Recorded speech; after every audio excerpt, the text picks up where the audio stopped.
আসসালামু আলাইকুম সবাইকে ওয়েলকাম করছি এসএস ফিউচার স্কুলের আজকের বিজিএস ক্লাসে। আশা করি তোমরা সবাই অনেক ভালো আছো, অনেক সুস্থ আছো।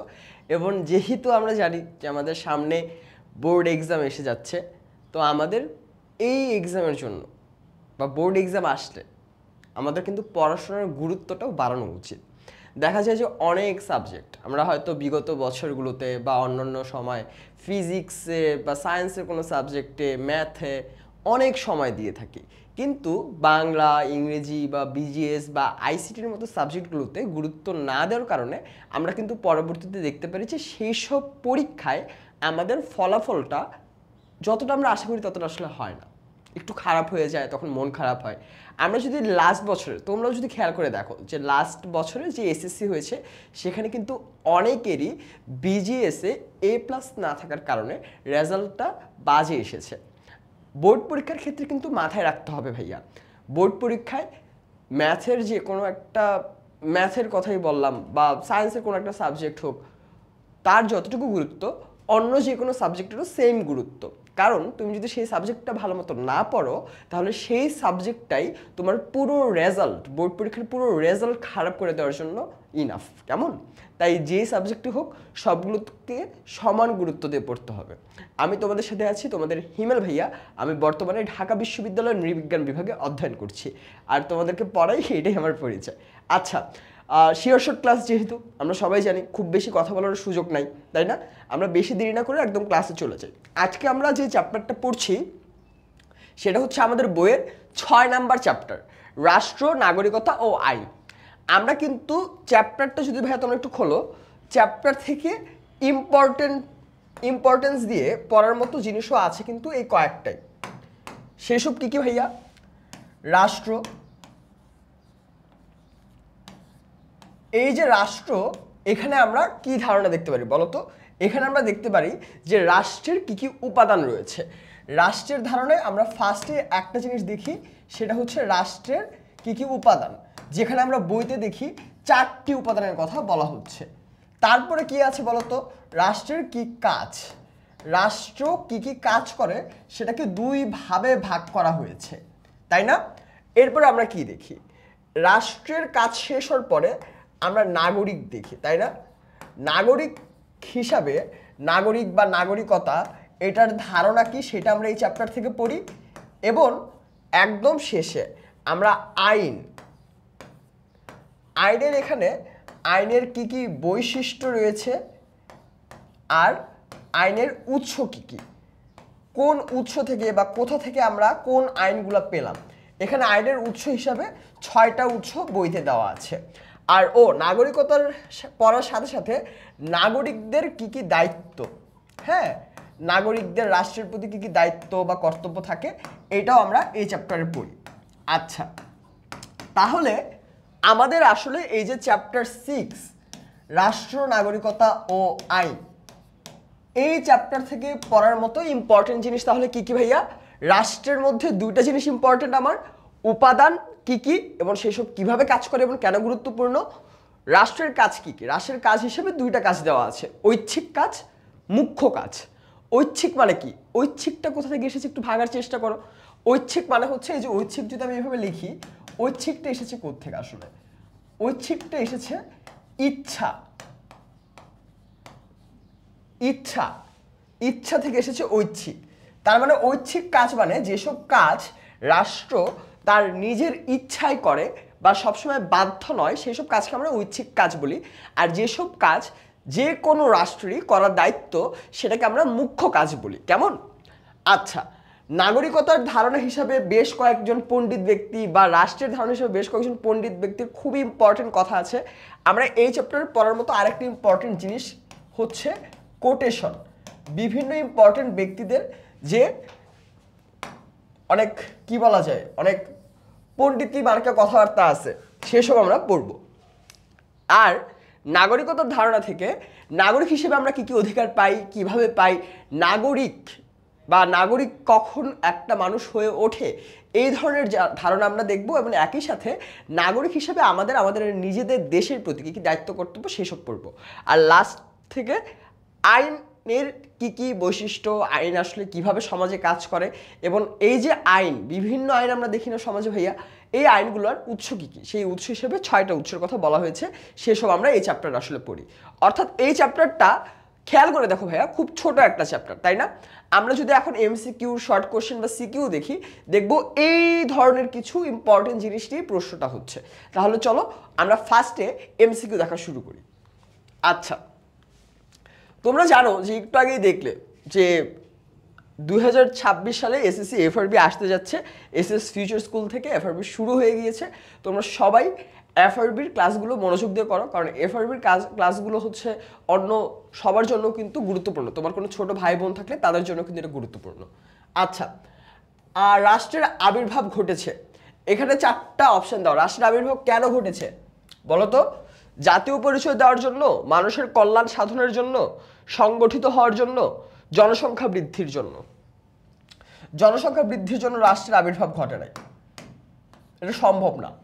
সংগঠিত হওয়ার জন্য রাষ্ট্রের আবির্ভাব ঘটে নাই, মানুষের কল্যাণ সাধনের জন্য রাষ্ট্রের আবির্ভাব ঘটে নাই। এটার আনসার হবে জাতীয় পরিচয় দেওয়ার জন্য। কারণ প্রত্যেকটা রাষ্ট্র আসলে আমরা কোন দেশের নাগরিক, আমাদের জাতীয় পরিচয় কি, আমরা কে, সেই প্রশ্নটার উত্তর দেয়। তাই এটার আনসার হবে রাষ্ট্রের আবির্ভাব ঘটেছে জাতীয় পরিচয় দেওয়ার জন্য। আচ্ছা, আল্লাহ, প্রথমেই ভুল হয়ে গেল।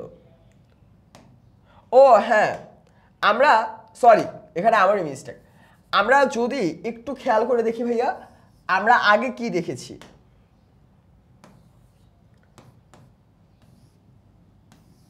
দেখো, ভুল হওয়াটা এখানে তোমাদের অনেক স্বাভাবিক, আমারও এই কারণে ভুল হয়ে গিয়েছে। মানুষের কল্যাণ সাধন এবং জাতীয় পরিচয় দেওয়ার জন্য। আমার এখন মনে পড়ছে যে বইতে এক্স্যাক্ট তোমাদের সম্ভবত একটা লাইন দেওয়া আছে যে মানুষের কল্যাণ সাধনের জন্যই রাষ্ট্রের আবির্ভাব ঘটেছে। ওই লাইনটা থেকেই এই ডিরেক্ট জিনিসটা উঠিয়ে দেওয়া হয়েছে যে মানুষের কল্যাণ সাধনের জন্যই রাষ্ট্রের আবির্ভাব ঘটেছে। তো এই যে আমি এই ভুলটা করে ফেললাম, আমি এই ভুলটা করলাম কেন জানো? আমি এই ভুলটা করলাম এই কারণে, কারণ আমি সত্যি কথা বলতে আমি নিজেও ভুলে গিয়েছি যে বইতে এরকম একটা লাইন ছিল। কিন্তু তোমরা যদি তোমাদের বোর্ড বইটা বের করো, দেখবে এখানে একটা ডিরেক্ট লাইন আছে, মানুষের কল্যাণ সাধনের জন্য রাষ্ট্রের আবির্ভাব ঘটেছে। এরকম অনেক প্রশ্ন, অনেক এমসিকিউ আমাদের বইয়ের ডিরেক্ট লাইন থেকে হয়, যেটা হয়তো মনে হতে পারে এই যে দেখো জাতীয় পরিচয় দেওয়ার জন্য, এটাও তো একটা অপশন, তাই না? জাতীয় পরিচয় পাবে মানুষজন, এই কারণেও রাষ্ট্র আবির্ভাব হতে পারতো, এটাও অ্যান্সার হতে পারতো, কিন্তু এটা অ্যান্সার হচ্ছে না, কারণ এটা তোমার বইতে নাই। তাহলে এটার অ্যান্সার হবে বি, মানুষের কল্যাণ সাধনের জন্য। আচ্ছা, সমাজ জীবনের সবচেয়ে গুরুত্বপূর্ণ রাজনৈতিক প্রতিষ্ঠান কোনটি? খেয়াল করে দেখো, সমাজ জীবনের সবচেয়ে গুরুত্বপূর্ণ রাজনৈতিক প্রতিষ্ঠান কোনটি? এখানে 4টা দেওয়া হচ্ছে, পরিবার, সংগঠন, রাষ্ট্র, প্রতিষ্ঠান। সমাজ জীবনের যদি সবচেয়ে গুরুত্বপূর্ণ রাজনৈতিক প্রতিষ্ঠান হয়, এখানে খেয়াল করো, পরিবার, সংগঠন বা প্রতিষ্ঠান, পরিবার, সংগঠন বা প্রতিষ্ঠান, হ্যাঁ, এসব রাজনৈতিক প্রতিষ্ঠান কি হতে পারে? এসবের তো রাজনৈতিক প্রতিষ্ঠান হওয়া সম্ভব না, কিন্তু রাষ্ট্রের রাজনৈতিক প্রতিষ্ঠান হওয়া সম্ভব। তাহলে অ্যান্সার হবে সি, রাষ্ট্র হচ্ছে সমাজ জীবনের সবচেয়ে গুরুত্বপূর্ণ রাজনৈতিক প্রতিষ্ঠান। এরপর, রাষ্ট্রের উৎপত্তি হয়েছে কিসের মধ্য হতে? এখানে 4টা অপশন দেওয়া, সমাজ, পরিবার, সংগঠন, প্রতিষ্ঠান। এখান থেকে কি অ্যান্সার হবে? রাষ্ট্রের উৎপত্তি আসলে কোথা থেকে হতে পারে? প্রতিষ্ঠান থেকে রাষ্ট্রের উৎপত্তি হতে পারে? সম্ভব বলো? রাষ্ট্র কি কোনো একটা, ধরো তোমার আমার একটা কোম্পানি আছে, আমরা ভাবলাম যে আমরা নেক্সট দিন থেকে একটা রাষ্ট্র বানাবো, রাষ্ট্র হয়ে গেল, এটা তো সম্ভব না। সংগঠন থেকে রাষ্ট্র হওয়া, প্রতিষ্ঠান থেকে রাষ্ট্র হওয়া, পরিবার থেকে রাষ্ট্র হওয়া সম্ভব না, কিন্তু একটা সমাজ থেকে রাষ্ট্র হতে পারে। কিভাবে সমাজ থেকে রাষ্ট্র হয়? মানুষজন যখন আগে সমাজে বাস করতো, কোনো রাষ্ট্র বা রাষ্ট্রের ধারণা ছিল না, কোনো দেশ ছিল না, তখন সমাজের মানুষজনই এটা বোধ করা শুরু করলো যে মানুষগুলোর সাথে অনেক সিমিলারিটিজ আছে, মিল আছে, তারা মিলে একটা রাষ্ট্র হতে পারে, বা ইউনাইটেড হওয়ার জন্য, বা এই যে মানুষ, হ্যাঁ, এতদিন ধরে আমরা অনেক দেশ দেখি না, কিছু কিছু দেশ, যেসব দেশ হয়তো স্বাধীন হয়েছে বা নতুনভাবে তৈরি হয়েছে, এই প্রত্যেকটা দেশের ক্ষেত্রেই আমরা খেয়াল করে দেখব যে এক একটা সমাজ থেকেই এই যে রাষ্ট্র বা রাষ্ট্রের উৎপত্তি হওয়া, রাষ্ট্র তৈরি হওয়া, এই ব্যাপারটা ঘটেছে। তাহলে এটার অ্যান্সার হবে এ, সমাজের। প্রাচীন যুগে রাষ্ট্রকে কি মনে করা হতো? এটা খুবই ইজি অ্যান্সার। প্রাচীন যুগে রাষ্ট্রকে কোনো সংঘ, গোষ্ঠী, অসামাজিক প্রতিষ্ঠান কিচ্ছু মনে করা হতো না। প্রাচীনকালে মনে করা হতো রাষ্ট্র হচ্ছে ঈশ্বরের সৃষ্টি একটা ধারণা, ঈশ্বরই ঠিক করে দিয়েছে যে কতটুকু জায়গায় কোন রাষ্ট্র হবে, কতটুকু মানুষ থাকবে, কীরকম মানুষ থাকবে। এবং তখন এটাও মনে করা হতো প্রাচীনকালে, এখানে একটু খেয়াল করে দেখো, একটা মজার জিনিস আমরা জানতে পারবো। প্রাচীন যুগে এখন আমরা যেমন দেখি, হ্যাঁ, প্রাইম মিনিস্টার, প্রেসিডেন্ট, এসব কি ছিল বলো? প্রাচীন যুগে কারা ছিল? প্রাচীন যুগে ছিল রাজা, তাই না, সম্রাট, এরা ছিল। এখন এই যে রাজা সম্রাট, এই ব্যাটাটা কোত্থেকে আসলো?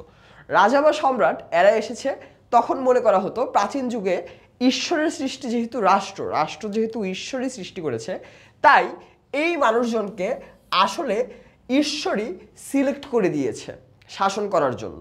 কেমন? এই কারণে অনেকদিন পর্যন্ত আমাদের কাছে মনে হয় না যে রাজা বা সম্রাট হওয়া তো একটা, মানে একটা মানুষ মন চাইলো সে রাজা হয়ে গেল। এরপরে দেখা গেল যে রাজার ছেলে শুধুমাত্র রাজা হচ্ছে, অন্য কেউ তো বেশি যোগ্য হতে পারতো, তাই না? কিন্তু সেটা তো হচ্ছে না। এটা না হওয়ার কারণ কি? কারণ ওই যে রাজা বা সম্রাটকে তো ঈশ্বর সিলেক্ট করে দিয়েছে, এই কারণে এটার বাইরে কথা বলা যাবে না। এই কারণে রাজা বা সম্রাট তাদেরকে নিয়ে কেউ কোনো প্রশ্নও করতো না। কেমন? তাহলে এটার অ্যান্সার কি হবে? প্রাচীন যুগে রাষ্ট্রকে মনে করা হতো ঈশ্বরের সৃষ্টি। এরপর রাষ্ট্র হলো বহু সংখ্যক ব্যক্তি নিয়ে গঠিত এক জনসমাজ। কথাটা কে বলেছে?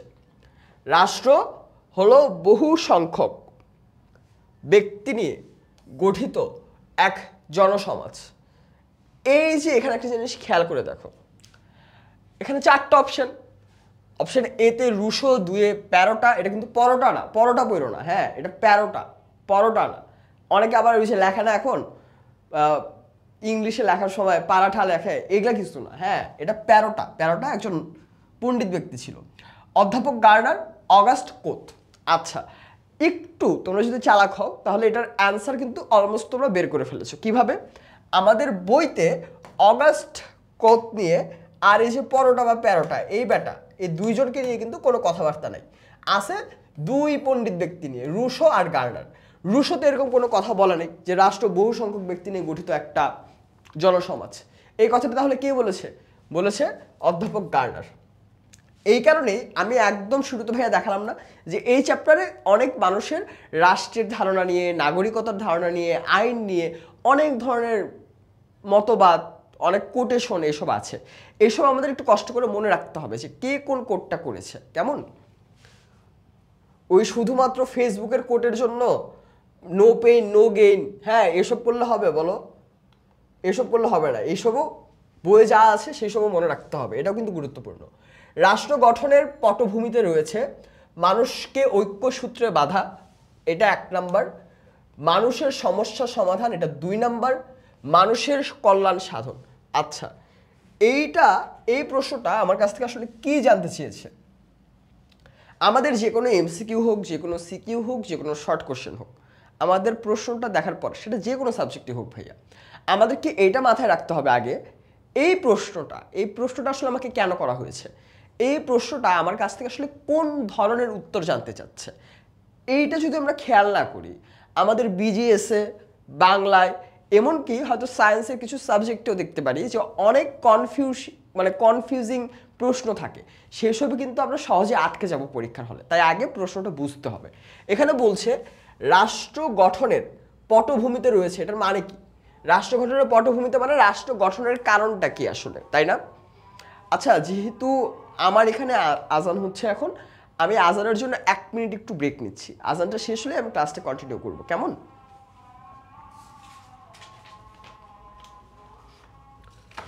তোমরা এতক্ষণ এটার অ্যান্সার ভাবতে থাকো।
আচ্ছা, আমার এখানে আজান শেষ। আচ্ছা, এখানে আমাকে প্রশ্ন করেছে রাষ্ট্র গঠনের পটভূমিতে, মানে রাষ্ট্র যে গঠন করা হয়েছে এটার মেইন রিজনটা কি, কোন কারণে করা হয়েছে। এখানে তিনটা অপশন দেওয়া, যে মানুষ ইউনাইটেড হবে, মানুষের অনেক সমস্যা সেই সমস্যার সমাধান হবে, আর মানুষের কল্যাণ সাধন হবে। তিনটা অপশন দেওয়ার মধ্যে থেকে একটা এখানে হবে, সেটা আমরা জানি, সেটা হচ্ছে মানুষের কল্যাণ সাধন। এই জিনিসটা হবে। এখানে আরও দুইটা জিনিস আছে, সমস্যা সমাধান আর ঐক্যসূত্র বাঁধা। এই দুইটার মধ্যে আসলে কোনটা হতে পারে, এটাই হচ্ছে এখন কোশ্চেন, তাই না? তাহলে খেয়াল করে দেখো, মানুষ কিন্তু রাষ্ট্রের কারণে ঐক্যসূত্রে, হ্যাঁ, ইউনাইটেড হতে পারে। আবার আরেকটা ব্যাপারও ঘটে, মানুষ রাষ্ট্র হওয়ার কারণে মানুষের যে অনেক সমস্যা, সেই সমস্যার সমাধানের দায়িত্ব কিন্তু রাষ্ট্র নিয়ে নেয়, বা রাষ্ট্র সেই সমস্যাগুলোর সমাধান করার চেষ্টা করে। তাহলে এটাও হবে অ্যান্সার। তাহলে এই প্রশ্নের উত্তর হবে ডি, 1, 2 ও 3। এই তিনটা কারণেই রাষ্ট্রের সৃষ্টি হয়েছে। আধুনিক কালে রাষ্ট্রের রূপ হলো, আধুনিক কালের রাষ্ট্র দেখতে আসলে কেমন। প্রথমে বলা হচ্ছে কল্যাণকর প্রতিষ্ঠান, যেটা ট্রু। ধর্মের ভিত্তিতে সৃষ্টি, এটা হবে না, কারণ রাষ্ট্র এখন আর ধর্মের ভিত্তিতে সৃষ্টি হয় না। কারণ ওই যে অনেক আগে মানুষজন মনে করতো রাষ্ট্র তৈরি করে দিয়েছে ঈশ্বর, এখানে একজন রাজা থাকবে, এই ব্যাপারটা তো আর এখন ঘটে না। আর 3 নাম্বার হচ্ছে ব্যক্তি স্বাধীনতার রক্ষা কবচ। আমরা বইয়ে একটা লাইন আছে যে রাষ্ট্র ব্যক্তি স্বাধীনতার রক্ষা কবচ হিসেবে কাজ করে, এবং রাষ্ট্র কল্যাণকর প্রতিষ্ঠান, এই ব্যাপারটাও বইয়ে আলাপ আলোচনা করা আছে। তাহলে এই যে তিনটা অপশন, এই তিনটা অপশন থেকে আনসার হবে কোনটা, 1 ও 3। অর্থাৎ এখানে কই আছে 1 ও 3, এই যে বি, 1 ও 3। 1 ও 3 হবে অ্যান্সার, ব্যক্তি স্বাধীনতার রক্ষা কবচ আর কল্যাণকর প্রতিষ্ঠান। আচ্ছা, স্বয়ংসম্পূর্ণ জীবনের জন্য কতিপয়, কতিপয় মানে হচ্ছে কয়েকটা। আমি সবসময় সবাইকে একটা কথা বলি, ভাইয়া বিজিএস অনেক ইজি। বিজিএস আমাদের কাছে কঠিন লাগে শুধু একটা রিজনে, যে বইয়ে অনেক কঠিন করে লেখে। না হলে আমি বিশ্বাস করি তোমরা যারা ক্লাসটা হয়তো করবা বা করছো, হ্যাঁ, সবাই বিজিএস অনেক ভালো একটা রেজাল্ট করতে পারো, অনেক ভালো একটা রেজাল্ট আনতে পারবা। কিন্তু সমস্যা হয় ওই একটা জায়গাতে, যে আমাদের বোর্ড বইগুলা এত কঠিন করে লেখে যে আমরা আসলে বুঝতে পারি না যে এখানে আসলে কি বোঝাচ্ছে, তাই না? আচ্ছা, স্বয়ংসম্পূর্ণ অর্থাৎ একটা ফুলফিল জীবনযাপনের জন্য কয়েকটা পরিবার ও গ্রামের সমন্বয়ে সংগঠিত যে সংগঠন আমরা দেখি, হ্যাঁ, সেটাকে রাষ্ট্র বলা হচ্ছে। অর্থাৎ এখানে খুবই ন্যারো ডাউন করা হচ্ছে যে আমাদের লাইফে আমরা কয়েকটা পরিবার ও গ্রামের সমন্বয়ে যে সংগঠনটা দেখি সেটাই রাষ্ট্র। উক্তিটি কার? এখানে তোমরা এখন একটা অপশনটা দেখো, এখন একটু বিপদে পড়ে যাবো। কেন বিপদে পড়বা ভাইয়া? কারণ আমাদের বইয়ে এখানে যে 4টা ভদ্রলোক, গার্নার, গেটেল, ম্যাকাইভার আর এরিস্টটল, এই 4 ভদ্রলোককে নিয়েই কথা বলা হয়েছে। এই 4 ভদ্রলোকেরই অনেক আলাপ আলোচনা আছে। এই 4টার মধ্যে থেকে কোন ভদ্রলোক আসলে এই কথা বলেছে, এটা বের করা একটু টাফ না? আসলেই টাফ। এটা হবে গেটেল, এটার অ্যান্সার হবে গেটেল। গার্নার, ম্যাকাইভার বা এরিস্টটল এটা বলে নেই। এখন তোমাদেরকে একটা ব্যাপার বুঝাই ভাইয়া, দেখো আমরা যখন, না এটা দাঁড়াও মনে করি আমি, হ্যাঁ এটা গেটেল না, এটা বলেছে পণ্ডিত ব্যক্তি এরিস্টটল। আচ্ছা, এটা বের করার একটা ট্রিক্স আছে, ট্রিক্সটা তোমাদেরকে বলি।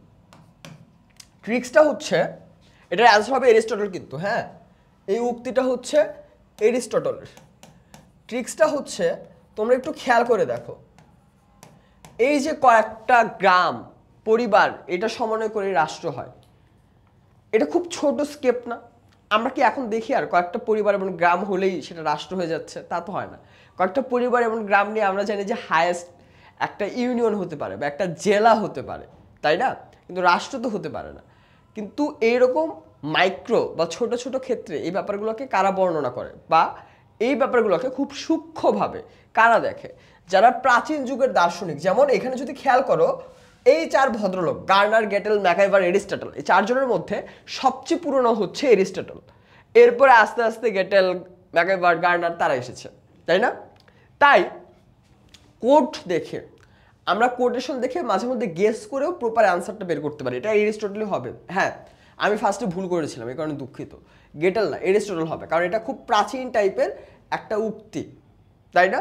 এরকম উক্তি দেখেও আমরা বুঝতে পারি যে কোন উক্তিটা আসলে কে করে থাকতে পারে।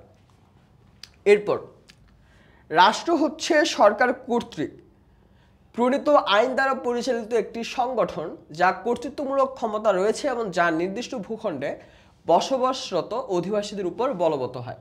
আচ্ছা, এখানে রাষ্ট্র নিয়ে একটা ডিটেল আলাপ দেওয়া হয়েছে, এটা এরিস্টটল বলেছে, এটার চান্স নাই। এইখানেও আরেকটা বিপদ, এই যে ভদ্রলোকগুলোর কথা বলা হচ্ছে, হ্যাঁ, গার্নার, হল্যান্ড, ম্যাকাইভার, এটা কিন্তু হালান্ড না, আবার তোমরা বললো না যে হালান্ড কোত্থেকে আসলো ভাই।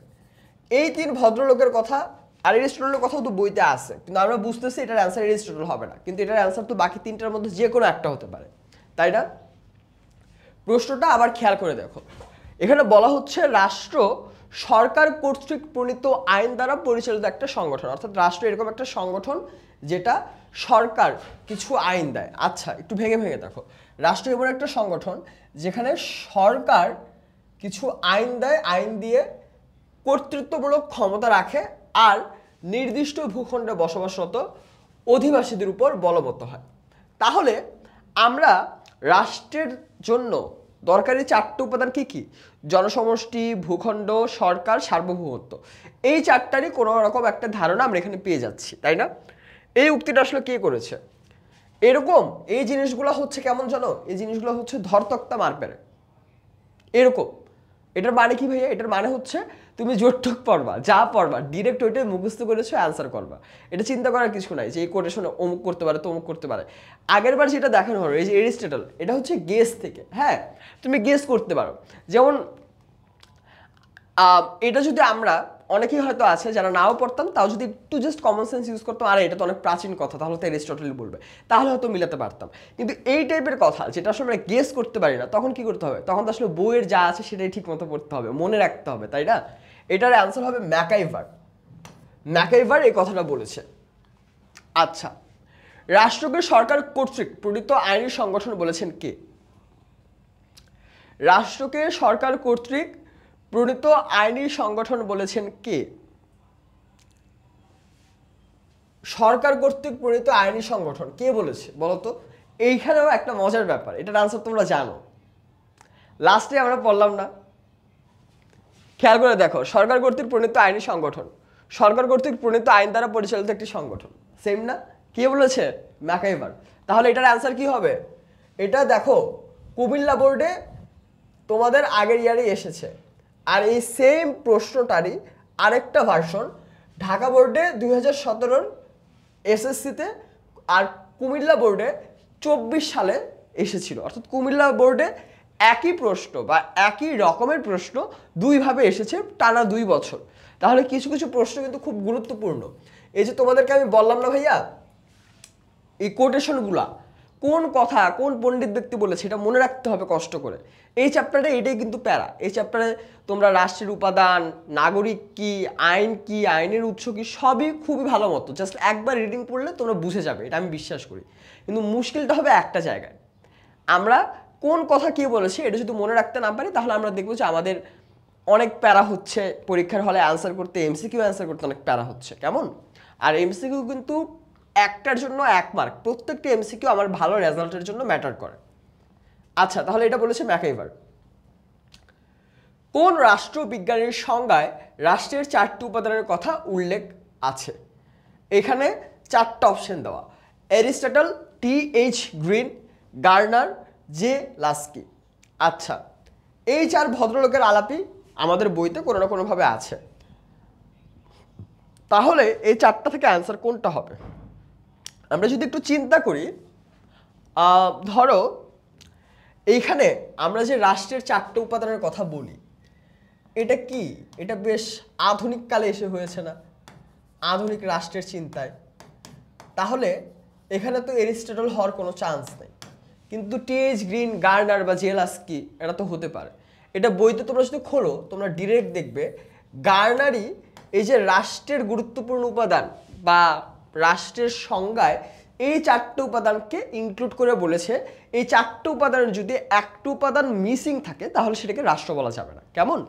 এই উক্তিটা মানে রাষ্ট্রের 4টি উপাদানের কথা রাষ্ট্রের সংজ্ঞায় উল্লেখ করেছে রাষ্ট্রবিজ্ঞানী গার্নার। কেমন? আচ্ছা, রাষ্ট্রের উপাদান কয়টি? এই যে একটু আগে আমরা এটা পড়ছি, রাষ্ট্রের উপাদান হচ্ছে 4টা, এটা সবাই জানে, হ্যাঁ, এটা পড়ার কিছু নেই। আর খেয়াল করে দেখো একটা মজার ব্যাপার, এই প্রশ্নটা খেয়াল করো, 4টা বোর্ডে মোট 5বার এসেছে। সিলেট বোর্ডে 24 সালে এসেছে, কুমিল্লা বোর্ডে 17 সালে, তারপর এটা মনে হয় বরিশাল বোর্ডে 2বার এসেছে, দিনাজপুর বোর্ডে 1বার এসেছে। অর্থাৎ এটা সেই 16-17 সাল, অনেক আগের আমলে আসতো। আবার 23-24 সাল, অর্থাৎ তোমাদের ইমিডিয়েট বড় ভাই বোনদের, তাদেরও এই প্রশ্নগুলো এসেছে। কেমন? আচ্ছা, রাষ্ট্রের প্রাথমিক উপাদান কোনটি? এটার বলো তো অ্যান্সার কি হবে? রাষ্ট্রের প্রাথমিক উপাদান কোনটি?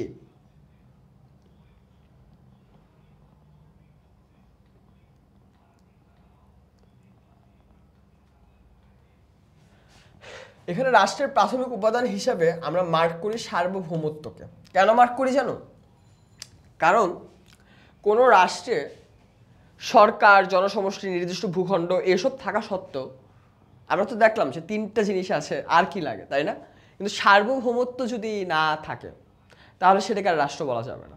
কারণ সার্বভৌমত্ব একটা রাষ্ট্রের যে রাষ্ট্রীয় পরিচয় বা রাষ্ট্র হয়ে ওঠে, সেটা হয়ে উঠতে সাহায্য করে। যে রাষ্ট্রের সার্বভৌমত্ব নাই তার মানে কি? একটা রাষ্ট্র, ধরো এটা একটা রাষ্ট্র এ, এটার পাশে আরেকটা দেশ আছে বি, এটার এই সাইডে আরেকটা দেশ আছে সি। কেমন? এখন এ রাষ্ট্রের যদি সার্বভৌমত্ব না থাকে তাহলে ধরো বি রাষ্ট্র বা সি রাষ্ট্র থেকে কি হবে? ধরো সি রাষ্ট্রের মন চাইলো যে একটু অ্যাটাক করি তো দেখি কেমন লাগে, বি রাষ্ট্রের মনে চাইলো যে একটু অ্যাটাক করে দেখি কেমন লাগে, এটা করে তারা এই রাষ্ট্রের ধরো অর্ধেক নিয়ে ফেললো। তাহলে তখন কি হবে? এই যে সার্বভৌমত্ব না থাকার কারণে একটা রাষ্ট্রের অর্ধেক অংশ সি বা বি এর কাছে চলে যাবে। এই কারণে রাষ্ট্রের সার্বভৌমত্ব থাকা খুবই গুরুত্বপূর্ণ। কেমন? আচ্ছা, রাষ্ট্রের অপরিহার্য তৃতীয় উপাদান কোনটি? অপরিহার্য থার্ড উপাদান কোনটা পড়েছি আমরা, বলো তো? অপরিহার্য থার্ড উপাদান হিসেবে আমরা পড়েছি সরকার। এই অ্যান্সারগুলো খুব ডিরেক্ট, এখানে কিছু বলতে হবে না। দেখো 23 সালে এটা 2টা বোর্ডে এসেছে, যশোর বোর্ডে আর চট্টগ্রাম বোর্ডে। রাষ্ট্রের উপাদান বা এই বেসিক জিনিসগুলো খুবই ডিরেক্ট কোশ্চেন, ডিরেক্ট অ্যান্সার। হ্যাঁ, দেখবা কোনো কথা নাই, পড়ে আসছো দাগাই দিবা, শেষ। ভুল দাগায়ও না আবার, হ্যাঁ, যে ভাই বলছে যে পড়ে আসছো দাগাই দাও, ভুল দাগাবো, ভুল দাগায়ও না। আচ্ছা, রাষ্ট্র পরিচালনার জন্য কয়টা বিভাগ থাকে? এটা গেস করো, রাষ্ট্র পরিচালনার জন্য আসলে কয়টা বিভাগ থাকে বা কয়েকটা বিভাগ আমরা আসলে ইন্ডিকেট করি? রাষ্ট্র পরিচালনার জন্য আমরা কয়টা বিভাগ ইন্ডিকেট করি বলো তো? রাষ্ট্র পরিচালনার জন্য আমরা 3টা বিভাগ ইন্ডিকেট করি। এই যে রাষ্ট্র পরিচালনার জন্য আমরা 3টা বিভাগ ইন্ডিকেট করি, সেটা কি কি? আইন, বিচার, প্রশাসনিক, তাই না? এই 3টা বিভাগ আমাদের রাষ্ট্র পরিচালনার জন্য দরকারি, এটার কথাই বলা হচ্ছে। কোন সরকার ব্যবস্থায় নির্বাচন অত্যাবশ্যকীয়?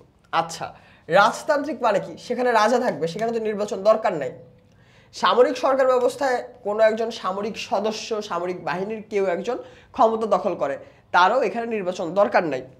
সমাজতান্ত্রিক উপায়ের নির্বাচন সবসময় হবে কি হবে না এটা ডিপেন্ড করে সেই দেশের মানুষজনের উপর, সেই দেশের অবস্থার উপর। অর্থাৎ এইটাও নিশ্চিতভাবে বলা যায় না। কিন্তু প্রশ্নে কি বলেছে? কোন সরকার ব্যবস্থায় নির্বাচন অত্যাবশ্যকীয়, অর্থাৎ কোন সরকার ব্যবস্থায় নির্বাচন হতেই হবে, থাকতেই হবে। এইখানে সমাজতান্ত্রিক বা সামরিক ব্যবস্থায় আমরা হয়তো নির্বাচন দেখতেও পারি, হয়েও যেতে পারে, কিন্তু গণতান্ত্রিক সরকার ব্যবস্থা নির্বাচন ছাড়া পসিবল না। তাহলে এটার অ্যান্সার হবে সি, গণতান্ত্রিক। রাষ্ট্র যদি হয়, ও আচ্ছা, রাষ্ট্র যদি হয় জীবদেহ, তাহলে সরকার হলো এর মস্তিষ্ক স্বরূপ। রাষ্ট্র যদি হয় জীবদেহ, সরকার হলো এর মস্তিষ্ক স্বরূপ। ধরো এটা রাষ্ট্র, এতটুকু কি? এতটুকু হচ্ছে রাষ্ট্র। আর এটা কি, এটা হচ্ছে সরকার। এখন এই কথাটা বলেছে কে জানো?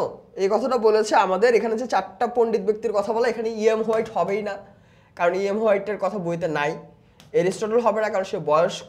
ম্যাকআইভার বা গার্নার দুইটাই তো খুব একই সময়ের পণ্ডিত ব্যক্তি, খুবই কনফিউজিং একটা ব্যাপার। এটার অ্যান্সার হবে বি, অধ্যাপক গার্নার।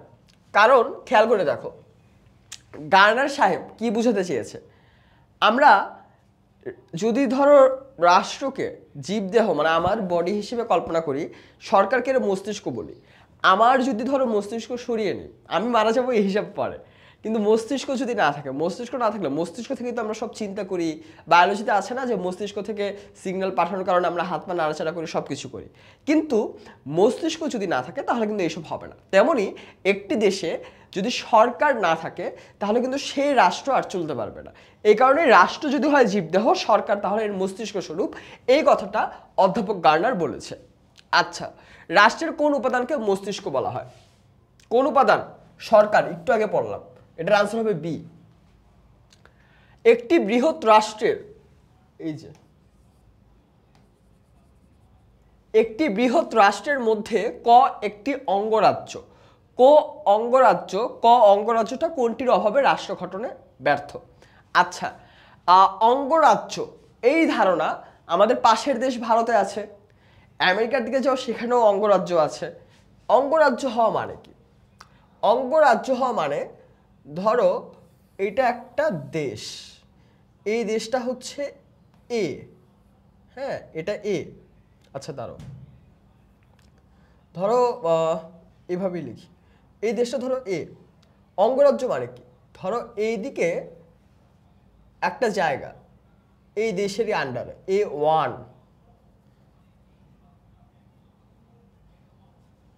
A2। এখন অঙ্গরাজ্য তো আমি রাজ্য বলছি, কিন্তু অঙ্গরাজ্য কেন আসলে একটা রাষ্ট্র না, বা কেন রাষ্ট্র হয়ে উঠতে পারে না? এখানে 4টা অপশন দেওয়া, এই 4টা অপশন হচ্ছে ওই যে রাষ্ট্র গঠনে যে যে উপাদান লাগে সেই 4টা অপশন ধরায় দেওয়া হয়েছে: ভূখণ্ড, জনসংখ্যা, সরকার, সার্বভৌমত্ব। এখন চিন্তা করে দেখো তো, অঙ্গরাজ্যের ভূখণ্ড আছে, অঙ্গরাজ্যের জনসংখ্যা আছে, অঙ্গরাজ্যে সরকারও আছে, কিন্তু মুশকিল যেটা, অঙ্গরাজ্যের নিজের সার্বভৌমত্ব নাই। এই কারণে অঙ্গরাজ্য কিন্তু রাষ্ট্র গঠনে ব্যর্থ হয়। তাহলে এটার অ্যান্সার কি হবে? এটার অ্যান্সার হবে ডি, সার্বভৌমত্ব না থাকায় এই বৃহৎ রাষ্ট্রগুলোর মধ্যে যে অঙ্গরাজ্য থাকে তারা কখনো রাষ্ট্র গঠন করতে পারে না। শাসক গোষ্ঠীর পরিবর্তন রাষ্ট্রের কোন উপাদানের স্থায়িত্বকে নষ্ট করে না? শাসক গোষ্ঠী যদি পরিবর্তিত হয়, এক সরকার গিয়ে আরেক সরকার ক্ষমতায় আসে, সেটা রাষ্ট্রের কোন উপাদানের স্থায়িত্বকে নষ্ট করে না? সেটা রাষ্ট্রের যে উপাদানকে নষ্ট করে না সেটা হচ্ছে এই যে 4, সার্বভৌমত্ব। কারণ শাসক গোষ্ঠীর পরিবর্তন হওয়ার কারণে সরকার অনেক চেঞ্জ আসতে পারে, ভূখণ্ড কমতেও পারে বাড়তেও পারে। হ্যাঁ, এটা এটা খুব মজার একটা ব্যাপার। যাই হোক, জনসমষ্টি, এখন জনসমষ্টি ধরো অন্য একটা সরকার ক্ষমতায় আসলো, সেবার ধরো কথার কথা দুর্ভিক্ষ হলো, বা সেইবার হয়তো হুট করে দেখা গেল যে রাস্তার অবস্থা অনেক বাজে, অনেক মানুষ হয়তো রোড অ্যাক্সিডেন্ট করছে, তাহলে জনসমষ্টিও কমতে বা বাড়তে পারে, কিন্তু সার্বভৌমত্ব স্থায়িত্ব কখনোই নষ্ট হবে না। আচ্ছা, রাষ্ট্রের অস্তিত্ব বিনষ্ট হলে কোনটির অস্তিত্ব থাকে না? যদি রাষ্ট্রের অস্তিত্ব নষ্ট হয়ে যায় তাহলে কোনটির অস্তিত্ব থাকে না বলো তো? তাহলে অস্তিত্ব থাকে না সার্বভৌমত্বের। এটা খুবই খুবই ইজি আনসার। রাষ্ট্র নাই মানে সার্বভৌমত্ব নাই, সার্বভৌমত্ব নাই মানে রাষ্ট্র নাই, একটা আরেকটার সাথে লিঙ্কড। কেমন? এটা মাথায় রাখতে হবে। তোমরা লাস্ট 3টা বা 4টা এমসিকিউ হয়তো দেখলে এরকম যে যেখানে শুধু রাষ্ট্রের উপাদান নিয়ে কথা বলা হচ্ছে। এই কারণে আমাদের রাষ্ট্রের উপাদানগুলো কোনটি কিভাবে কাজ করে, কোনটির গুরুত্ব কেমন, এটা আমাদেরকে মনে রাখতে হবে, যাতে এইসব থেকে যদি প্রশ্ন আসে। খেয়াল করে দেখো, এটা যশোর বোর্ডের লাস্ট বছরের কোশ্চেন, এটা যশোর বোর্ডের 2015 সালের কোশ্চেন, তাই না? এই প্রশ্নগুলো কিন্তু আমাদের জন্য খুব দরকার। এটার অ্যান্সার হবে সার্বভৌমত্ব। রাষ্ট্র গঠনের মুখ্য উপাদান অর্থাৎ প্রয়োজনীয় উপাদান কোনটি? 4টি উপাদান দেওয়া। এখন আমরা এটা তো সবাই মানি যে রাষ্ট্র গঠনে এই যে 4টি উপাদান দেওয়া, 4টি উপাদানই খুবই গুরুত্বপূর্ণ, কিন্তু মুখ্য উপাদান বলা হচ্ছে, তোমরা যদি বইটাও খোলো, সার্বভৌমত্বকে। কারণ ওই যে বললাম এই 3টা জিনিস আছে কিন্তু সার্বভৌমত্ব নাই, তাহলে তো সেটা রাষ্ট্র হতে পারবে না।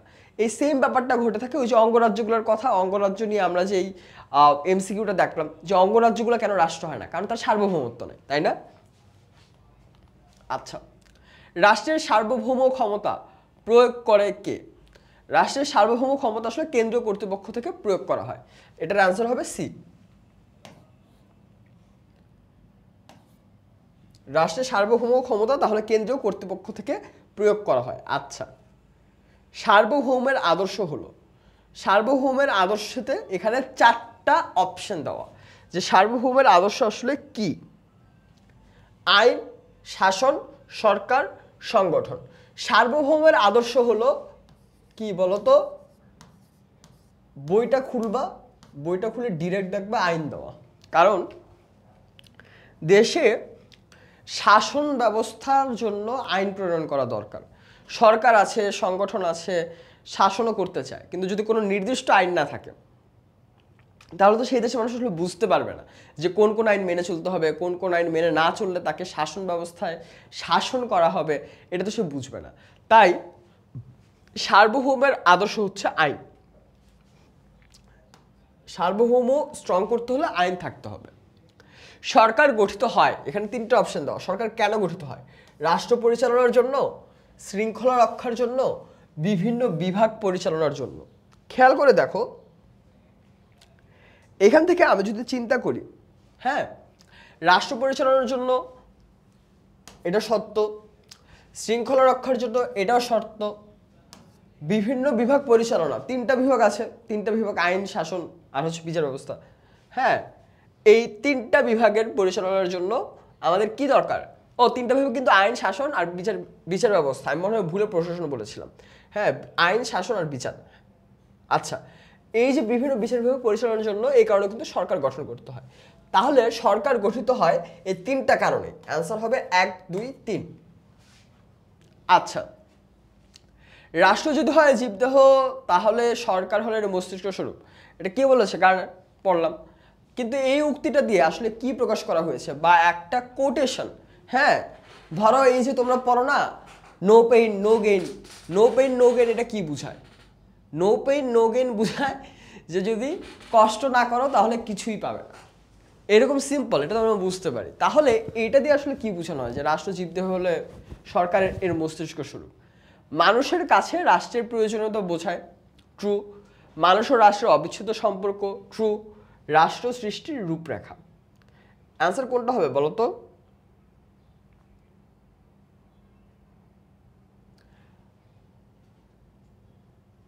এটার অ্যান্সার হবে কোনটা?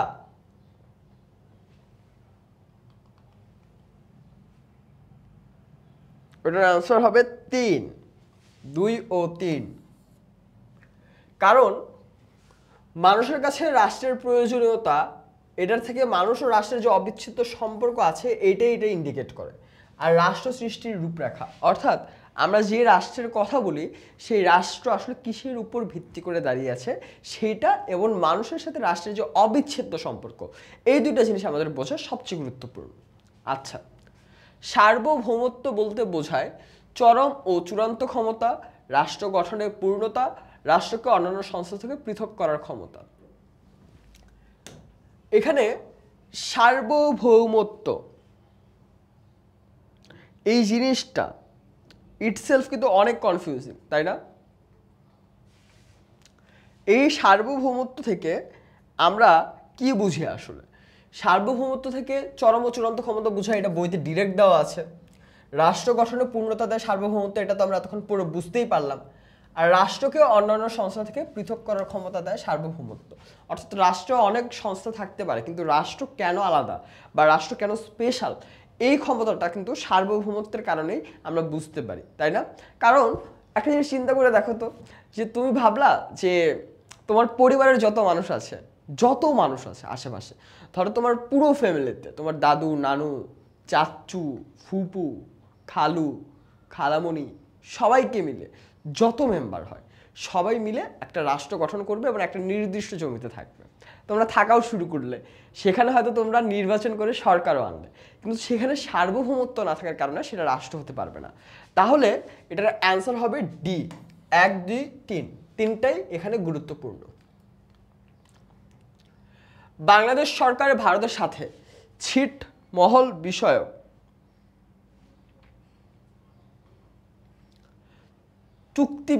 ছিটমহল বিষয়ক চুক্তি করে ছিটমহল বিনিময় করে। এটি রাষ্ট্রের কোন ধরনের কাজ? কল্যাণমূলক, ঐচ্ছিক, মুখ্য, গৌণ। এখানে খেয়াল করে দেখো, গৌণ কাজ ঐচ্ছিক কাজ একসাথে অনেকে গুলিয়ে ফেলে।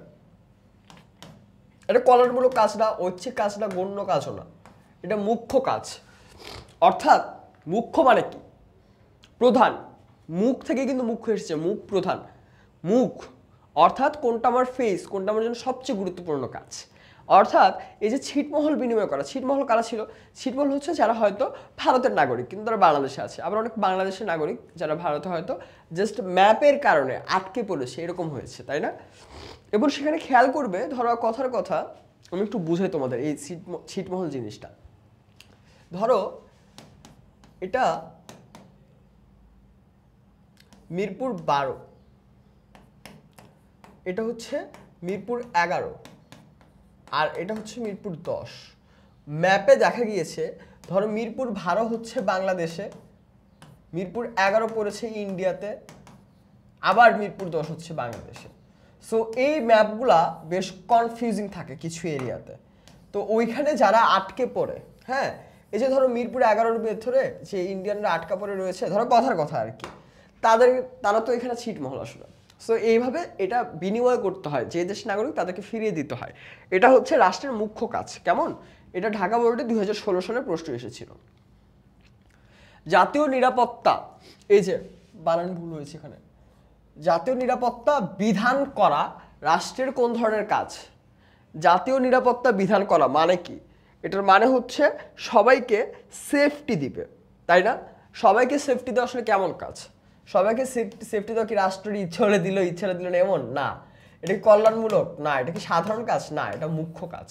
কারণ রাষ্ট্রে প্রত্যেকটা নাগরিক রাষ্ট্র থেকে যদি সেফটি না পায় তাহলে সেই রাষ্ট্র আর টিকে থাকবে না, সেই রাষ্ট্র অনেক উশৃঙ্খল হয়ে যাবে, শৃঙ্খলা থাকবে না, হ্যাঁ, কোনো স্ট্রাকচার থাকবে না। তাই এটা রাষ্ট্রের মুখ্য কাজ যে সবাইকে নিরাপত্তা দেওয়া বা সেফটি দেওয়া। দ্য মডার্ন স্টেট গ্রন্থটি কে লিখেছেন? দ্য মডার্ন স্টেট গ্রন্থটি কে লিখেছেন? এখানে আমার কাছে যেটা লাগছে যে সবচেয়ে মজার ব্যাপার যেটা, এইখানে তোমরা জাস্ট এইটাই খেয়াল করো, এই প্রশ্নটা কতগুলা বোর্ডে কতগুলা বছর কতবার এসেছে। হ্যাঁ, এই লিস্টটা দেখছো? অন্যগুলাতে কি দেখতা? অন্যগুলাতে দেখতা যে কত কত কোন কোন বোর্ডে এসেছে, জাস্ট এই কোনায় পড়ে আছে, এই কোনায় পড়ে আছে, এই কোনায় পড়ে আছে। এটা এত বড় যে এটা এতটুকু পুরো ভরে গিয়েছে, তাই না? বলো এটার অ্যান্সার কি হতে পারে? এটার অ্যান্সার খুবই ইজি। মডার্ন স্টেট গ্রন্থটা লিখেছে আর.এম. ম্যাকাইভার। যদি মনে না থাকে তাহলে মনে রাখার অপশন হচ্ছে মডার্ন স্টেট বইয়ের ফার্স্টের অক্ষর হচ্ছে এম, আর ম্যাকাইভার এই ব্যাটার ফার্স্টের অক্ষর এম।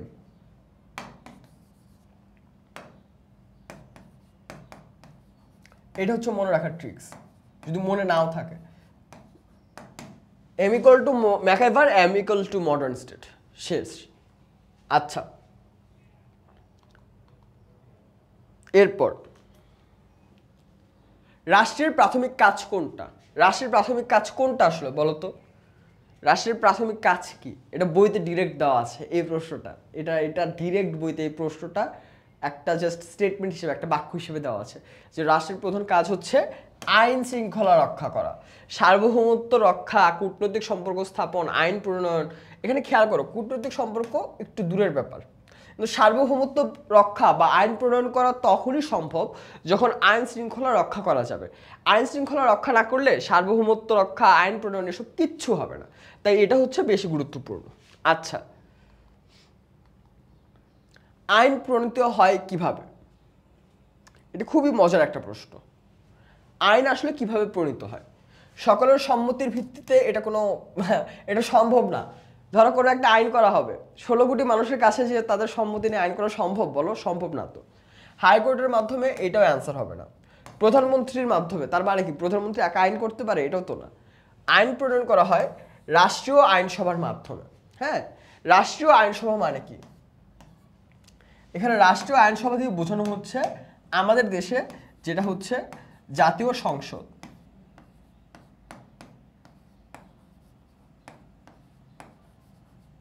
পার্লামেন্ট, এখান থেকে আইন প্রণয়ন করা হয়।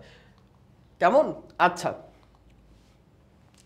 রাষ্ট্রের মুখ্য কাজ গুরুত্বপূর্ণ কেন? রাষ্ট্রের মুখ্য কাজ গুরুত্বপূর্ণ কেন? রাষ্ট্রের মুখ্য কাজ গুরুত্বপূর্ণ কেন? কি কারণে আসলে যে কোনো রাষ্ট্রে বা যে কোনো রাষ্ট্রের যে অবস্থা আমরা দেখি সেখানে কোনো একটা কাজ গুরুত্বপূর্ণ হতে পারে।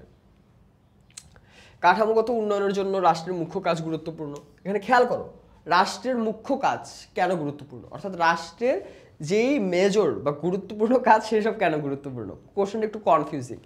রাষ্ট্রের এই মুখ্য কাজগুলো আসলে কেন করতে হয়? গুণগত শিক্ষার জন্য এটা কোনো অপশন হতে পারে না, এটা ইউজুয়াল। শক্তিশালী অর্থনীতি, ভালো যোগাযোগ ব্যবস্থা, কাঠামোগত উন্নয়ন, এখান থেকে যে কোনো একটা হবে অ্যান্সার। কোনটা হতে পারে বলো তো?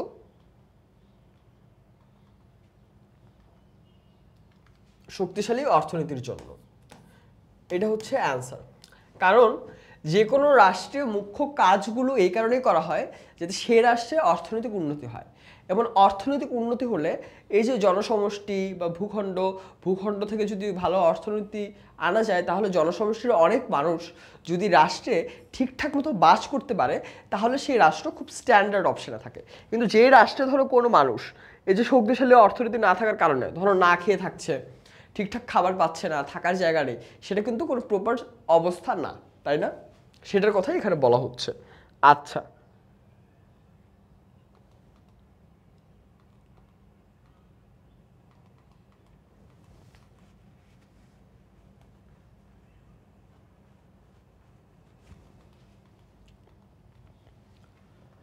মলি ও পলি দুই বোন, তারা পিতার জমির ভাগবাটোয়ারা নিয়ে তাদের মধ্যকার বিরোধ আদালতের মাধ্যমে নিষ্পত্তি হয়। এটাতে সবাই খুশি হয়। মলি ও পলির খুশি করার ঘটনা পরিচালনা রাষ্ট্রের কোন ধরনের কাজ? এটা মুখ্য কাজ আসলে। বিশ্বাস না হলে এই যে দেখো অ্যান্সার মিলিয়ে নিছো, ঠিক আছে? এখন বুঝাই। এটা সিলেট বোর্ডে 2023 সালের এসএসসিতে এসেছিল। একটা জিনিস খেয়াল করো, মানে এই ঘটনা আমাদের অনেকের ক্ষেত্রেই কমন, অনেকের ফ্যামিলিতে হয়তো ঘটে থাকতে পারে যে ওই যে জমি নিয়ে বা জমির ভাগ বাটোয়ারা নিয়ে ঝামেলা। এখন জমির ভাগ বাটোয়ারা বা যে কোনো কিছু নিয়ে যদি কোনো সমস্যা হয় বা সেটার সমাধান করা দরকার হয়, অনেকে কি করে, অনেকে কোর্টে যায়, আদালতে যায়, তাই না? আদালতের মাধ্যমে এসব নিষ্পত্তি করা হয়। এখানে কি হয় আসলে, আদালতের দায়িত্ব বা একটা রাষ্ট্রের দায়িত্ব প্রত্যেকটা নাগরিককে ন্যায় বিচার পাইয়ে দেওয়া। এই যে মলি ও পলি দুইজনে খুশি হয়েছে, এটা দিয়ে কি বোঝা যায়? যে তারা ন্যায় বিচার পেয়েছে, মানে এমন বিচার পেয়েছে যেটাতে শুধু মলি লাভবান হয়েছে বা পলি লাভবান হয়েছে এমন হয় না। তার মানে রাষ্ট্রের যে দায়িত্ব প্রত্যেক নাগরিককে ন্যায় বিচার দেওয়া সেটা এখানে করা হয়েছে, এই কারণে দুজন খুশি হয়েছে। আর এটা রাষ্ট্রের মুখ্য কাজ, এই কারণে এটা হবে অপশন এ। আচ্ছা, রাষ্ট্রের ঐচ্ছিক কাজ কোনটি? অর্থনৈতিক ব্যবস্থা পরিচালনা রাষ্ট্রের মুখ্য কাজ, এটা হবে না। বাজেট প্রণয়ন করা রাষ্ট্রের মুখ্য কাজ। মুদ্রাস্ফীতি রোধ করা রাষ্ট্রের নিজের স্বার্থ দরকার, কিন্তু কর্মসংস্থান সৃষ্টি করা কিন্তু রাষ্ট্রের ঐচ্ছিক কাজ।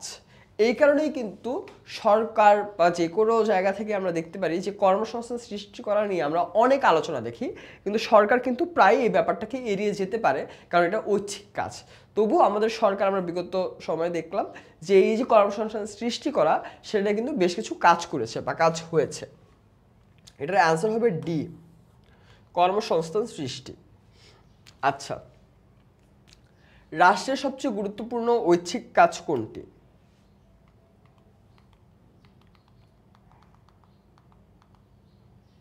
রাষ্ট্রের সবচেয়ে গুরুত্বপূর্ণ ঐচ্ছিক কাজ কোনটি? নদী খননের ব্যবস্থা করা কি রাষ্ট্রের গুরুত্বপূর্ণ ঐচ্ছিক কাজ? না, এটা ঐচ্ছিক কাজ কিন্তু এটা তো অতটা গুরুত্বপূর্ণ না। অবকাঠামো নির্মাণ করা রাষ্ট্রের ঐচ্ছিক কাজ কিন্তু অতটাও গুরুত্বপূর্ণ না। মাতৃমঙ্গল কেন্দ্র স্থাপন, অর্থাৎ সেটা হচ্ছে গর্ভবতী মায়েদের জন্য, হ্যাঁ, বা কেবল সন্তান জন্ম নিয়েছে এমন মায়েদের টেক কেয়ার করার জন্য একটা জায়গা, এটাও কিন্তু রাষ্ট্রের ঐচ্ছিক কাজের মধ্যে গুরুত্বপূর্ণ না, কিন্তু জনগণকে শিক্ষিত করে তোলা কিন্তু রাষ্ট্রের গুরুত্বপূর্ণ ঐচ্ছিক কাজ। এই যে কোন কাজ, কোন ঐচ্ছিক কাজ গুরুত্বপূর্ণ, তোমরা যদি একটু ভাইয়া বইটা জাস্ট বের করো, বইতে কিন্তু আমরা যে দুই ধরনের কাজ এখানে দেখছি, জাস্ট দুই ধরনের দেখছি না, একটা হচ্ছে ঐচ্ছিক আর একটা হচ্ছে মুখ্য। এই কাজগুলো কোনটা কেন গুরুত্বপূর্ণ, কিভাবে হয়, এই প্রত্যেকটা জিনিসই আমরা খুব ক্লিয়ারলি দেখতে পারবো। আমাদেরকে জাস্ট একটা কাজ একটু কষ্ট করে করতে হবে, একটু এফোর্ট দিতে হবে। এফোর্ট দিয়ে এই ঐচ্ছিক কাজ কি কি বইতে দেওয়া আর মুখ্য কাজ কি কি বইতে দেওয়া সেটা আলাদা করে ফেলতে হবে, ব্যাস। আচ্ছা,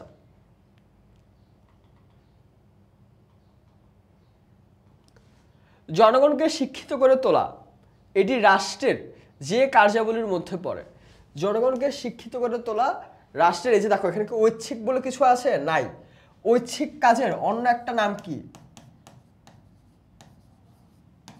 কল্যাণমূলক কাজ। তাহলে এটার অ্যান্সার হবে এ, এটা আমরা মাত্র পড়লাম, বাকিগুলো হওয়ার কোনো চান্সই নেই। অপশন হবে এ, কল্যাণমূলক কাজের মধ্যে পড়ে জনগণকে শিক্ষিত করে তোলা। ক্লিয়ার?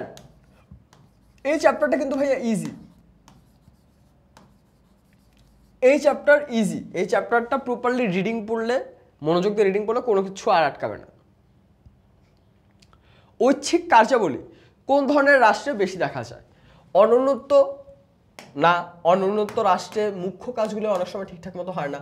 উন্নয়নশীল রাষ্ট্রেও না, যুদ্ধবিধ্বস্ত রাষ্ট্রেও না, উন্নত রাষ্ট্রে। উন্নত রাষ্ট্রে ঐচ্ছিক কার্যাবলীর একটা বড় লিস্ট হতে পারে। এই কাজগুলো করলে যে জনগণ আছে তাদের হয়তো অনেক উপকার হবে, তাদের কল্যাণ হবে, কিন্তু এইটা করা মাস্ট কিছু না। এই কারণে এই কল্যাণমূলক কাজ করতে যে অর্থ দরকার হয় বা এফোর্ট দেওয়া দরকার হয়, পরিশ্রম দরকার হয়, সেটা শুধুমাত্র যে উন্নত দেশগুলো রয়েছে তাদের পক্ষে করা সম্ভব। এই কারণে ঐচ্ছিক বা কল্যাণমূলক কাজগুলো আমরা উন্নত রাষ্ট্রেই বেশি দেখতে পারি। অপশন হবে সি। আচ্ছা, কোনটি বাংলাদেশের সর্বোচ্চ আইন?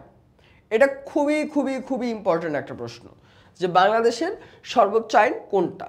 এটা অনেক আগে এসেছে সিলেট বোর্ডে 2016 সালের এসএসসিতে।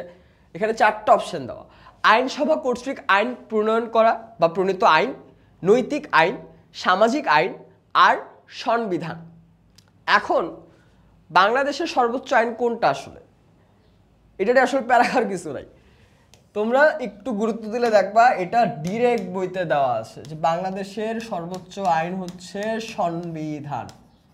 সংবিধান বাংলাদেশের সর্বোচ্চ আইন।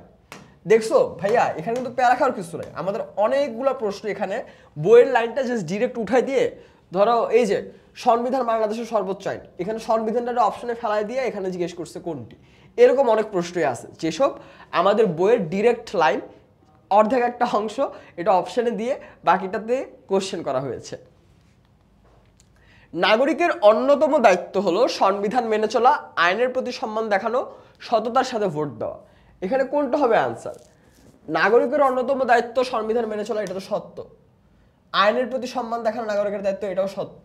সততার সাথে ভোট দেওয়া, এটাও নাগরিকের দায়িত্ব। তাহলে এটার অ্যান্সার হবে ডি, তিনটাই নাগরিকের দায়িত্ব, যে কোনো একটাকে বাদ দিলে হবে না, তিনটাই নাগরিকের দায়িত্ব।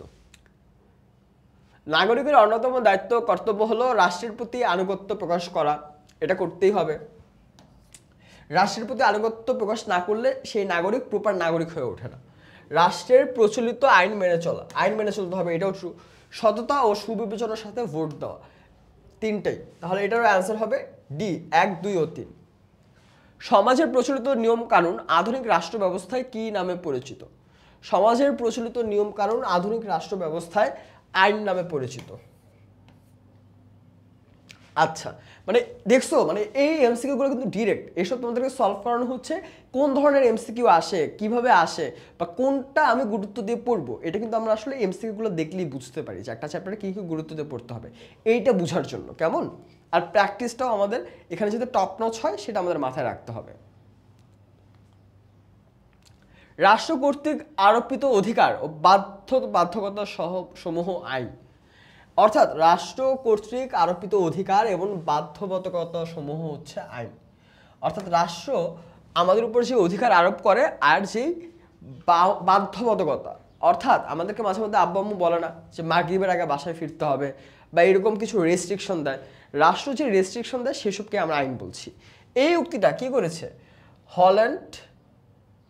হল্যান্ড ডাইসি নেলসন ডাইসি এই দুই ব্যাটার কোনো আলাপই বইতে নাই।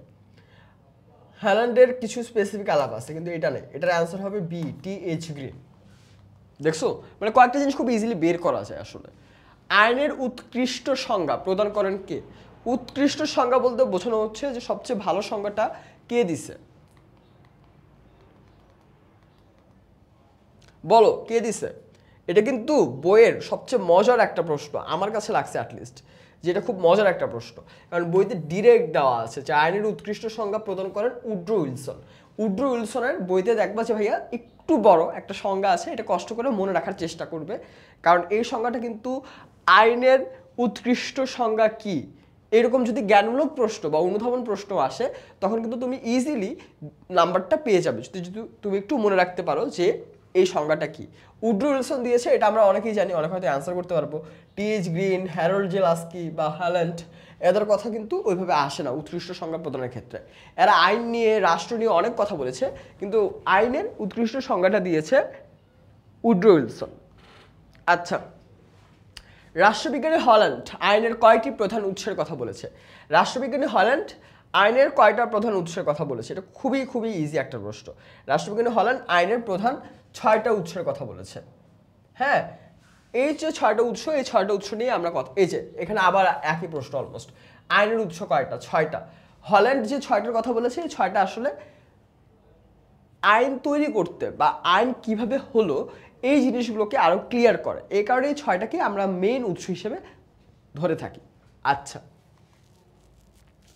কোন দেশের অধিকাংশ আইনই প্রথা থেকে এসেছে? এটার অ্যান্সার খুবই ইজি। কোন দেশের অধিকাংশ আইনই প্রথা থেকে এসেছে? যুক্তরাষ্ট্র, ব্রিটেন, ফ্রান্স, কানাডা। একটাও হবে না, হবে ব্রিটেন। ব্রিটেনের অধিকাংশ আইন এসেছে প্রথা থেকে। উত্তরাধিকার আইনের উৎস কি? উত্তরাধিকার আইনের উৎস হিসাবে অনেকে এখন ধর্মকে ব্যবহার করে, বা ধর্মের যেই কথা সেই ধর্মের কথা বা ধর্মে কিভাবে এটা নিয়ে ইনস্ট্রাকশন দেওয়া আছে এই কোটেশনগুলোকে মানুষজন ব্যবহার করে উত্তরাধিকার আইনটাকে প্রণয়ন করে। তাহলে এটার আনসার হবে বি, ধর্ম।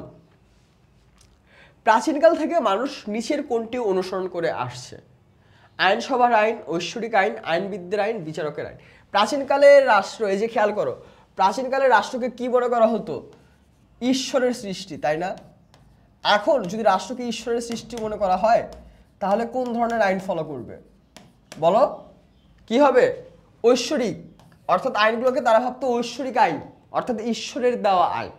তাহলে এটার অ্যান্সার হবে বি, যে প্রাচীনকালে মানুষজন ঐশ্বরিক আইন ফলো করে আসতো। মনির উদ্দিন সাহেব, এখানে একটা কনটেক্সট দাও, দেখো। মনির উদ্দিন সাহেব এক ছেলে ও 2 মেয়ে রেখে মৃত্যুবরণ করেন। তার সমুদয় মানে হচ্ছে সম্পূর্ণ সম্পত্তির মূল্য 20 লক্ষ টাকা। তার ছেলে 10 লক্ষ টাকা রেখে প্রত্যেক মেয়েকে 5 লক্ষ টাকা বন্টন করে দেন। এখানে খেয়াল করো, তার এক ছেলে, তাই না? আর মেয়ে কয়জন? মেয়ে হচ্ছে 2 জন।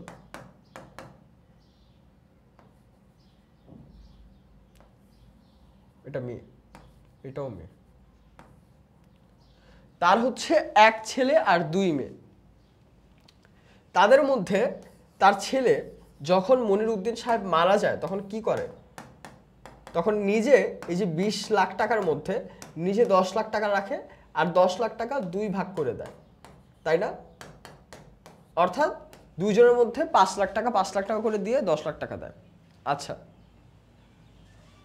মনির উদ্দিন সাহেবের সম্পত্তির বন্টনের ক্ষেত্রে আইনের কোন উৎসটি প্রতিফলিত হয়েছে? এখানে বানান ভুল আছে রে। আইনের কোন উৎসটা এখানে প্রতিফলিত হয়েছে বলো তো? এটা আইনের কোন উৎস? প্রথা, ন্যায়বোধ, বিজ্ঞানসম্মত আলোচনা, না ধর্ম? এটার অ্যান্সার হবে ডি, ধর্মীয় উৎস থেকে। এই যে উত্তরাধিকার আইন, এটা যে আমরা একটু আগে দেখলাম, এটা কি আসলে? এটা উত্তরাধিকার আইন।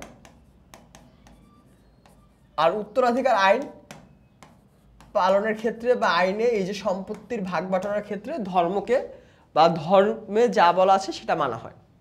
আচ্ছা, বিশ্বের বিখ্যাত আইনবিদগণের, খেয়াল করে দেখো, বিশ্বের বিখ্যাত আইনবিদগণের অভিমতকে আইনের কোন উৎস হিসেবে বিবেচনা করা হয়? এটা হচ্ছে বিজ্ঞানসম্মত আলোচনা। বিশ্বের বিখ্যাত আইনবিদ যারা, তাদের অভিমতকে আইনের বিজ্ঞানসম্মত আলোচনা হিসেবে বিবেচনা করা হয়, কারণ তারা অনেক বছর ধরে আইন কিভাবে গড়ে উঠেছে, কোন দেশে কোন আইন গুরুত্বপূর্ণ, কোন দেশে কোন আইন দিলে আসলে কাজ করবে, এইটা চিন্তা করে তারা আইন দিয়েছে। কারণ আইন যদি দেওয়া হয়, এমন আইন যদি দেওয়া হয় যেটা কেউ মানবেই না, তাহলে তো সেটার কোনো মূল্য থাকছে না, তাই না? তাই এই ব্যাপারগুলো বিজ্ঞানসম্মত আলোচনার মাধ্যমে ঠিক করা হয়েছে। তাহলে এটার অ্যান্সার হবে সি, যে কোন উৎস হিসেবে বিবেচনা করা হয়? বিজ্ঞানসম্মত আলোচনা হিসাবে।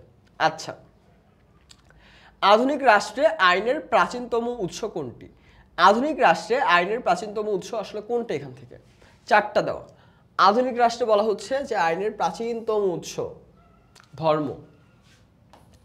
আধুনিক রাষ্ট্রে ধর্মে যা বলা আছে সেটাকেই মানুষ আইন হিসেবে মেনে চলতো এবং সেটাকে ঐশ্বরিক আইন বলতো। তাহলে অ্যান্সার হবে সি। শিট, আমি আবার ভুল করলাম, দাঁড়াও একটু দেখি বইতে কি দেওয়া।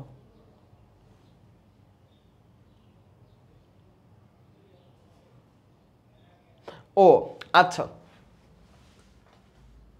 এখানে দেখো আধুনিক রাষ্ট্রে আইনের প্রাচীনতম উৎস কোনটা আসলে। আইনের প্রাচীনতম উৎস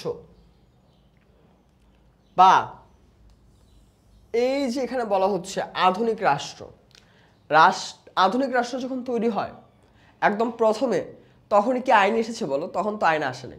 বা তখন কি ধরো ধর্ম বা বিজ্ঞানসম্মত আলোচনা এসব ইউজ করা সম্ভব হয়েছে? সব ক্ষেত্রে সম্ভব হয়নি। তখন কি করা হয়েছে? প্রথা বা ট্রেডিশন, যে এই এলাকার ট্রেডিশন এটা এখানে মেনে চলা হয়, তাহলে এই ব্যাপারগুলো এখানে আইন হতে পারে। এই কারণে খেয়াল করে দেখবে যে আধুনিক রাষ্ট্র হিসাবে ব্রিটেনের ম্যাক্সিমাম আইনের উৎস কিন্তু প্রথা। কারণ কি? কারণ হচ্ছে তারা তাদের ট্রেডিশনে যা যা ফলো করতো সেটা রক্ষা করার জন্য তাদের প্রথাগুলোকে আইন বানিয়ে ফেলেছে, তাই না? তাহলে এটার অ্যান্সার হবে ডি, প্রথা।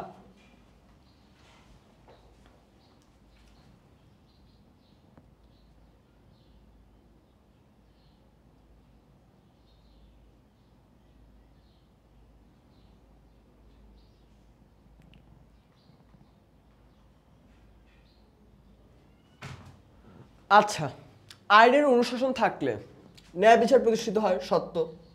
ব্যক্তি স্বাধীনতা বজায় থাকবে, সেটা সত্য।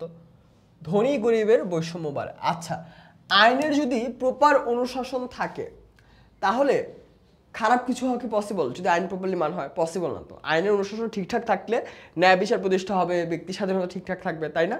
তাহলে এটার অ্যান্সার কি হবে? এটার অ্যান্সার হবে, কই আছে 1 ও 2? এই যে প্রথমেই 1 ও 2, এটার অ্যান্সার হবে এ, 1 ও 2। ধনী গরিবের বৈষম্য হবে না, এটা যে হবে না এটা জাস্ট দেখেই বোঝা যায়। সুশাসন প্রতিষ্ঠায় আইনের অনুশাসন কেন গুরুত্বপূর্ণ? নাগরিকগণ রাষ্ট্রীয় সুবিধা পায় বলে সত্য। সকলের অধিকার অক্ষুণ্ণ থাকার জন্য, মানে সকলের অধিকার যাতে অক্ষুণ্ণ, মানে কি ক্ষুণ্ণ না হয়, নষ্ট না হয়, ঠিকঠাক থাকে, এই কারণে, এটাও সত্য। নাগরিকগণের স্বাধীনতা ভোগ করার কারণে। আচ্ছা, সুশাসন প্রতিষ্ঠায় আইনের অনুশাসন গুরুত্বপূর্ণ যাতে নাগরিকরা নিজেদের স্বাধীনতা পায়, রাষ্ট্রীয় সুবিধা পায়, আর সবার যাতে অধিকার রক্ষা করা যায়। তাহলে এটার অ্যান্সার কি হবে? এটা দেখেই বোঝা যায় যে তিনটে আমাদের জন্য লাগবে। তাহলে এটার অ্যান্সার হবে ডি, 1, 2 ও 3। অভি ও রাফি দুই বন্ধু একদিন প্রতিবেশীর গাছ থেকে পেয়ারা পাড়তে গিয়ে ধরা পড়ে যায়। এই কাজটা হয়তো তোমরা অনেকেই করেছো, তাই না? যে ধরো স্কুলে কোনো একটা গাছ আছে, স্কুলেই সেখান থেকে হয়তো পেয়ারা, আম বা কোনো একটা ফল নেওয়া, তারপর হয়তো হতে পারে যে কোনো একটা প্রতিবেশীর বাড়ি থেকে নেওয়া। যেমন আমি আমার নিজের ভার্সিটি থেকে আমলকি গাছ থেকে আমলকি নিয়েছিলাম, জাম গাছ থেকে জাম নিয়েছিলাম, কিন্তু সেটা তার চুরির মধ্যে পড়ছে না, তাই না? এখানে অভি ও রাফিও হচ্ছে এরকম দুইটা দুষ্ট বন্ধু যারা প্রতিবেশীর গাছ থেকে পেয়ারা পাড়তে গিয়ে ধরা পড়ে যায়। বাড়িওয়ালা দুইজনকে থানায় সোপর্দ করেন, অর্থাৎ থানায় দিয়ে আসে। রাফির বাবা প্রভাবশালী হওয়ায় তিনি তাকে থানা থেকে ছাড়িয়ে নেন। অভির দরিদ্র বাবা মা অনেক মিনতি করেও অভিকে ছাড়াতে পারেননি। অভির ক্ষেত্রে আইনের অনুশাসনে যে দিকটি প্রযোজ্য হয়নি। এখানে আমরা খেয়াল করো, আইনের প্রাধান্য, এই ব্যাপারটা প্রযোজ্য হয়েছে কি? আইনের সর্বজনীনতা, এই জিনিসটা কি প্রযোজ্য হয়নি? এখানে অ্যান্সার কোনটা হবে বলো তো? এখানে অ্যান্সার কোনটা হবে? এখানে খেয়াল করে দেখো, মজা তো নেওয়াই যায় তাই না? যে প্রতিবেশীর গাছ থেকে পেয়ারা পাড়তে গেলাম, আম পাড়তে গেলাম, মজা হলো, চুরি করে খেয়ে ফেললাম, ডাব চুরি করে খেয়ে ফেললাম, কিন্তু এটা কিন্তু দিন শেষে চুরি। এখন যদি থানায় দিয়ে দেয় কোনো প্রতিবেশী যদি এতটা মানে চালাক হয়, হ্যাঁ, বা একটু বেশি শেয়ানা হয়, তাহলে তো মুশকিল। এখন এখানে কিন্তু একটা মজা করে একটা সিরিয়াস টপিক বলা হচ্ছে যে অভি আর রাফি দুইজনকেই জেলে নিয়ে গিয়েছে, থানায় নিয়ে গিয়েছে। এখন রাফির বাবার অনেক ক্ষমতা, এই কারণে রাফিকে ছেড়ে দিয়েছে, কিন্তু অভি তো গরিব, অভির বাবা মা দরিদ্র, এই কারণে অভিকে আর ছাড়েনি, অভিকে আটকে রেখেছে। এইখানে কোন ব্যাপারটা ঘটেছে আসলে? এখানে আইনের দৃষ্টিতে সাম্য দেখা যায়নি। আইনের দৃষ্টিতে যে সাম্য সেটা এখানে প্রযোজ্য হয়। আইনের প্রাধান্য হয়েছে বলে, আইনের প্রাধান্য এখানে দেখা গিয়েছে, আইনের প্রাধান্য দেখা গিয়েছে বলে পুলিশ দুইজনকে কিন্তু থানায় নিয়ে এসেছে। আইনের সর্বজনীনতা দেখা গিয়েছে বলে এই যে যার কাছ থেকে চুরি করেছে, চুরি করার পরে ধনী গরিব দেখা নেই, নিয়ে আসছে, তাই না? কিন্তু পরে যখন জানলো যে রাফির বাবা আসলে ক্ষমতাশীল, তখন কিন্তু রাফিকে ছেড়ে দিয়েছে, কারণ এখানে আইনের দৃষ্টিতে সাম্য। এই যে দেখো বি, 2 নম্বরটা আছে বি, সাম্য কি? আইনের দৃষ্টিতে বলা হয় ধনী গরিব সবাই সমান, ধনীর জন্য যেই বিচার হবে গরিবের জন্য সেই বিচার হবে। এটা যদি না হয়, ধনী গরিব নারী পুরুষ যে কোনো ধর্ম, হিন্দু মুসলিম সব নির্বিশেষে যদি আদালতে বা আইন প্রণয়নে এই মানুষগুলার এই যে কে ধনী কে পুরুষ এই জিনিসগুলোকে গুরুত্ব দেওয়া হয়, তাহলে কিন্তু আইনের দৃষ্টিতে সাম্য অর্জন করা যায় না। তাহলে এটার অ্যান্সার হবে কি? বি। এরপর অভি ও রাফি দুই বন্ধু।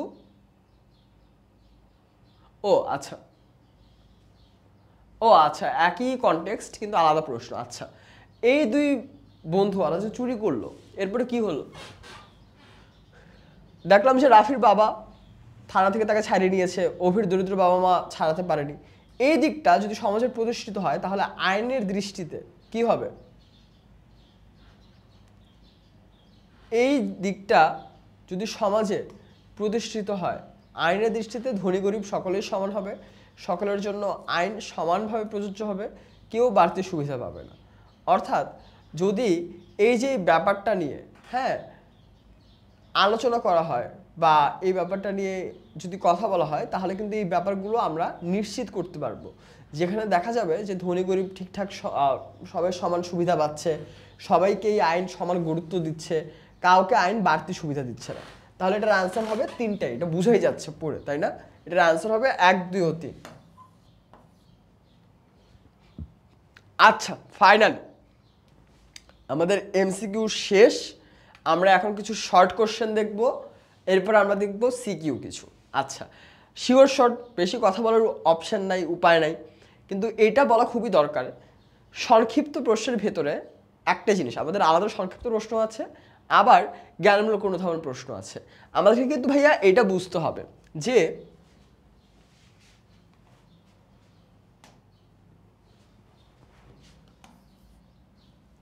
অনুধাবন ভার্সেস সংক্ষিপ্ত প্রশ্ন, এই দুটার মধ্যে পার্থক্য কি?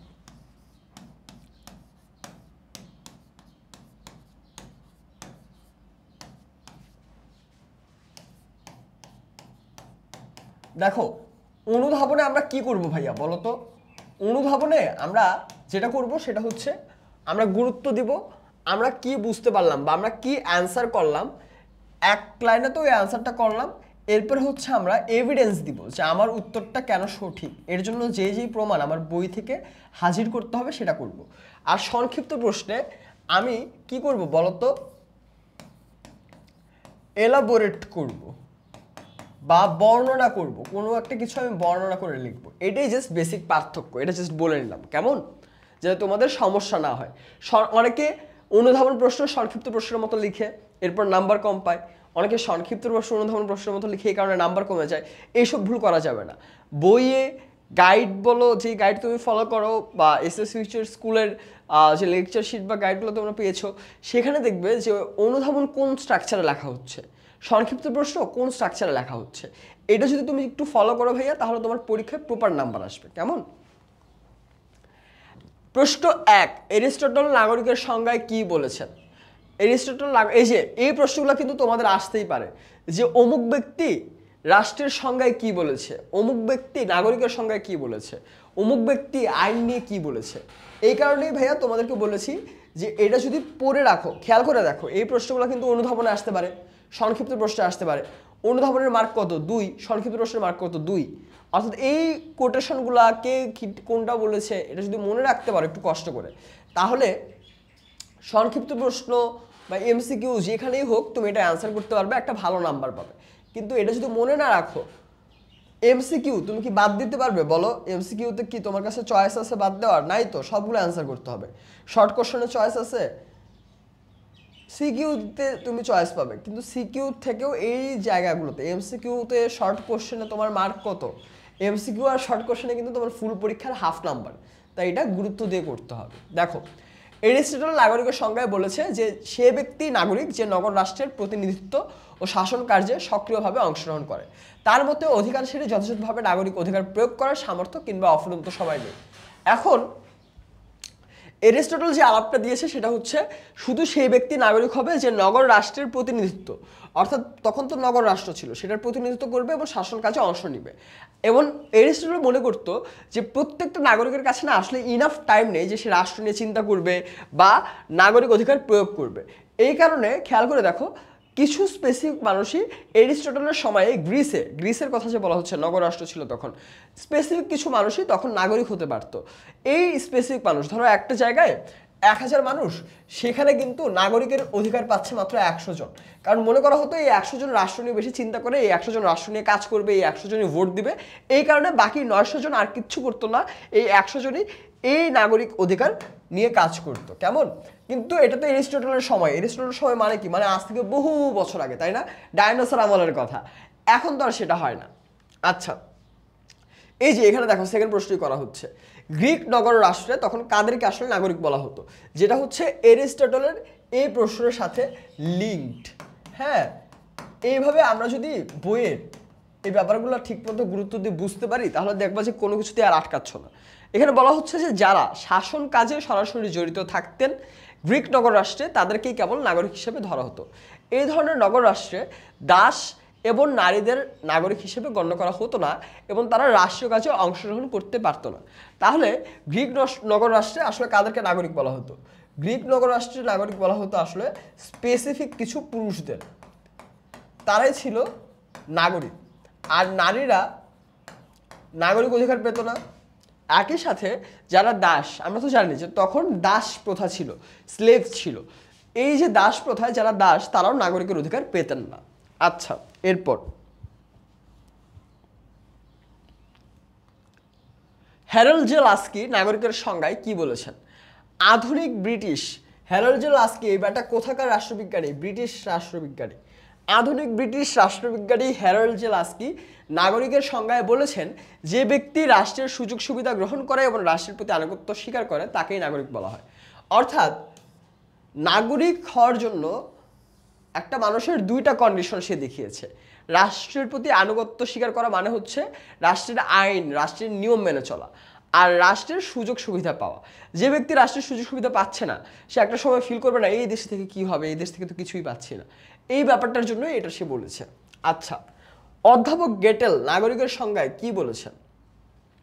অধ্যাপক গেটেল নাগরিকের সংজ্ঞায়, এই যে দেখো, আমরা কিন্তু চ্যাপ্টারটা শুরু করতে করতেই আমরা 4টা প্রশ্ন পাইলাম। এই 4টা প্রশ্নের 3টা প্রশ্নই হচ্ছে অমুক ব্যক্তি নাগরিক নিয়ে কি বলেছে, তমুক ব্যক্তি নাগরিক নিয়ে কি বলেছে, তাই না? আবার এই 4টা প্রশ্ন থেকে 3টাই 3 ধরনের ব্যক্তি নিয়ে আলাপ করা হচ্ছে, 3 ধরনের আইডিয়া দেওয়া হচ্ছে। এই জিনিসগুলো এই কারণে আমি বারবার বলেছি একদম চ্যাপ্টারের শুরুতে যে কোটেশন মনে রাখাটা খুবই গুরুত্বপূর্ণ। অধ্যাপক গেটেল নাগরিকের সংজ্ঞায় বলেন, নাগরিক হচ্ছে রাজনৈতিক সমাজের সেই সব সদস্য যারা উক্ত সমাজের প্রতি কর্তব্য পালনে বাধ্য থাকেন এবং সমাজ থেকে সকল প্রকার সুযোগ সুবিধা লাভের অধিকারী হন। অর্থাৎ নাগরিকের সংজ্ঞায় গেটেল বলেছে নাগরিক রাজনৈতিক সমাজের ওইসব মেম্বার বা ওইসব মানুষ যারা সেই সমাজের প্রতি কর্তব্য পালন করে, সমাজ থেকে সকল ধরনের সুযোগ সুবিধা লাভ করে, এই যে রাষ্ট্রের নাগরিক, এই নাগরিক ট্যাগের অধিকারী হন বা নাগরিক হতে পারেন।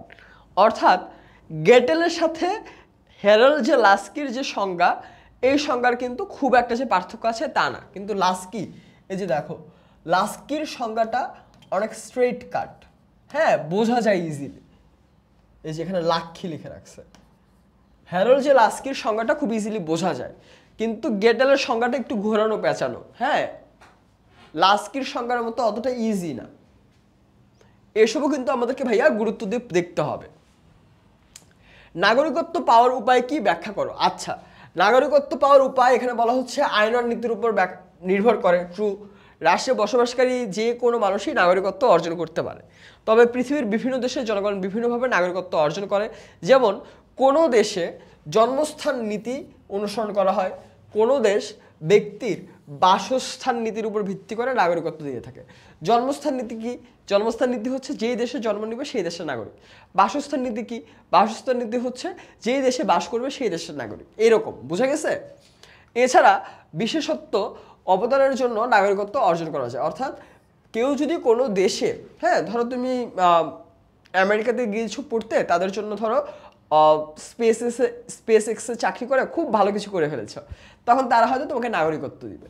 এই ব্যাপারটা যে কোনো বিশেষ অবদানের জন্য নাগরিকত্ব অন্য দেশে কেউ একজন অর্জন করতে পারে। আচ্ছা, পাশাপাশি এখানে বলা হচ্ছে বিবাহের মাধ্যমে, মানে বিয়ে করার মাধ্যমে অনেকে নাগরিকত্ব অর্জন করে থাকে। এখন প্রশ্ন 6, রাষ্ট্রের কাজ সম্পর্কে ম্যাকাইভার কি বলেছে। ম্যাকাইভারের যে বইটা আছে সে বইয়ের নাম কি? Modern state. এই বইটা এই যে দেখো কিছু ছোট ছোট জিনিস মনে রাখতে পারলে তোমার সবখানে সুবিধা ভাইয়া। তুমি যখন এই যে এই প্রশ্নের উত্তরটা শুরু করবে এইভাবে যে আর.এম. ম্যাকাইভার তার মডার্ন স্টেট গ্রন্থে বলেছেন, তখন কি হবে? তুমি একে তো সত্য কথা বলছো, এটা তো ম্যাকাইভারই লিখেছে। সেকেন্ড, টিচারের কাছে লাগবে আরে এই ছেলেটা তো জানে যে মডার্ন স্টেট বইটা আসলে ম্যাকাইভারই লিখেছে, অর্থাৎ ও তো ফাঁকিবাজি করছে না।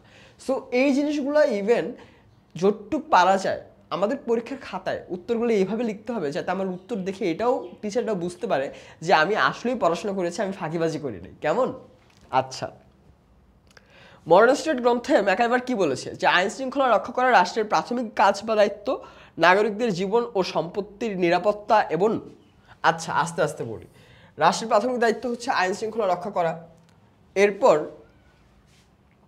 নাগরিকদের জীবন ও সম্পত্তির নিরাপত্তা দেওয়া, আর ব্যক্তি স্বাধীনতা রক্ষার নিশ্চয়তা থেকে রাষ্ট্র নামক সংগঠনের সৃষ্টি হয়। তাহলে এখানে আমরা কি দেখি যে ম্যাকাইভার তিনটা জিনিসকে আইডেন্টিফাই করেছে। এক হচ্ছে আইন শৃঙ্খলা রক্ষা করা রাষ্ট্রের প্রাথমিক কাজ, সেকেন্ড হচ্ছে ব্যক্তি স্বাধীনতা রক্ষা করা, থার্ড হচ্ছে নাগরিকদের জীবন ও সম্পত্তির নিরাপত্তা অর্থাৎ সেফটি। এখান থেকে রাষ্ট্র তৈরি হয়েছে। জনসাধারণকে আইন মেনে চলতে বাধ্য করা, সমাজের শান্তি ভঙ্গকারীদের শাস্তি ভঙ্গকারী না, এটা হবে শান্তি ভঙ্গকারী। কেমন? এখানে বেশ কিছু বানান ভুল আছে, এটা তোমরা বুঝতেই পারছো। শান্তি ভঙ্গকারীদের শাস্তির বিধান করা এবং সামগ্রিক অভ্যন্তরীণ শান্তি শৃঙ্খলা বজায় রাখাই হচ্ছে রাষ্ট্রের প্রধান কাজ। অর্থাৎ এই তিনটা কাজের টার্গেট থেকে রাষ্ট্র সৃষ্টি হয়েছে। আর জনসাধারণ যাতে আইন মেনে চলে, সমাজে যাতে যারা শান্তি ভঙ্গ করছে তারা যাতে শাস্তি পায়, আর অভ্যন্তরীণ মানে একটা রাষ্ট্রের ভেতরে যে শান্তি শৃঙ্খলা সেটা ঠিকঠাক রাখার জন্য রাষ্ট্র তৈরি হয়েছে। আচ্ছা, আইনের অনুশাসন কয়টি ধারণাকে প্রকাশ করে? আইনের অনুশাসন জাস্ট দুইটা ধারণা প্রকাশ করে। একটা হচ্ছে আইনের প্রাধান্য অর্থাৎ আইনকে গুরুত্ব দেওয়া, আর সেকেন্ডটা হচ্ছে আইনের দৃষ্টিতে সকলের সাম্য। সকলের সাম্য মানে হচ্ছে আইনের দৃষ্টিতে সকলেই সমান, এই ব্যাপারটা। কেমন? প্রশ্ন 8, সুশাসন বলতে কি বোঝো? যে শাসন ব্যবস্থায় আইনের শাসন, দায়িত্বশীলতা, জবাবদিহিতা, ক্ষমতা বিকেন্দ্রীকরণ এবং জনগণের অংশগ্রহণ গণতান্ত্রিক উপায়ে সুনিশ্চিত হয় তাকেই সুশাসন বলে। এই যে সুশাসন কি, এটা কিন্তু আমাদের বইয়ে ডিরেক্ট ভাইয়া দেওয়া আছে যে যে শাসন ব্যবস্থায় আইনের শাসন হয়, জবাবদিহিতা থাকে, দায়িত্বশীল আচরণ থাকে, ক্ষমতা বিকেন্দ্রীকরণ। এটার মানে কি বলতো? কেন্দ্রীকরণ মানে কি?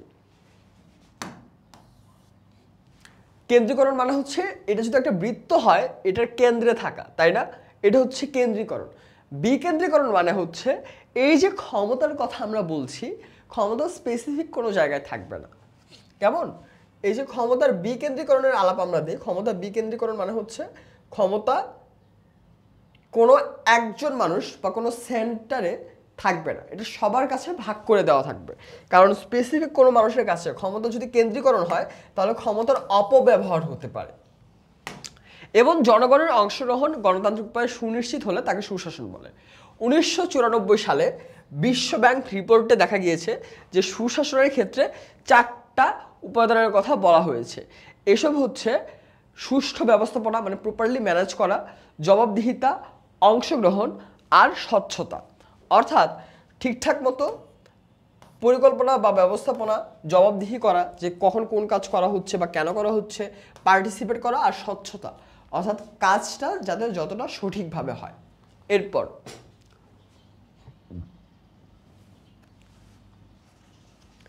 আইনের চোখে সবাই সমান ব্যাখ্যা করো। এটা দিয়ে বোঝায়, এই যে একটু আগে আমরা দেখলাম না অভি আর রাফি দুই বন্ধু, হ্যাঁ, পেয়ারা চুরি করেছে। আইনের চোখে সবাই সমান দিয়ে এটাই বোঝায় যে ধনী গরিব, সবল দুর্বল, জাতি ধর্ম বর্ণ সম্প্রদায় নির্বিশেষে সকলেই সমান। আইনের চোখে কেউ বাড়তি সুবিধা পাবে না, সকলের জন্য একই আইন প্রযোজ্য হবে। রাষ্ট্রীয় ব্যক্তি স্বাধীনতা তখনই খর্ব হয় যখন আইনের অনুশাসন থাকে না। বিচার বিভাগের স্বাধীনতা এবং গণতান্ত্রিক পরিবেশ সৃষ্টি করার মাধ্যমে আইনের শাসন এবং সাম্য প্রতিষ্ঠিত হয়। তাহলে আমাদের কি করতে হবে? আইনের জন্য সবাই সমান, এই জিনিসটা আসলেই তৈরি করতে হবে, এই অবস্থাটা। আর আইনের অনুশাসন ঠিক রাখতে হবে, কারণ রাষ্ট্রে ব্যক্তি স্বাধীনতা তখনই নষ্ট হয় যখন আইনের অনুশাসন ঠিকঠাক থাকে না। আর একই সাথে বিচার বিভাগের স্বাধীনতা এবং গণতান্ত্রিক পরিবেশ সৃষ্টি করার মাধ্যমে আমরা আইনের শাসন এবং সাম্য প্রতিষ্ঠা করতে পারি। রাষ্ট্রবিজ্ঞানী হল্যান্ড আইনের কি কি উৎসের কথা বলেছে? ওই যে আমরা বললাম না যে রাষ্ট্রবিজ্ঞানী হল্যান্ড আইনের 6টা উৎসের কথা বলেছে। এই 6টা উৎস হচ্ছে প্রথা, ধর্ম, বিচার সংক্রান্ত রায়, বিজ্ঞানসম্মত আলোচনা, ন্যায়বোধ ও আইনসভা।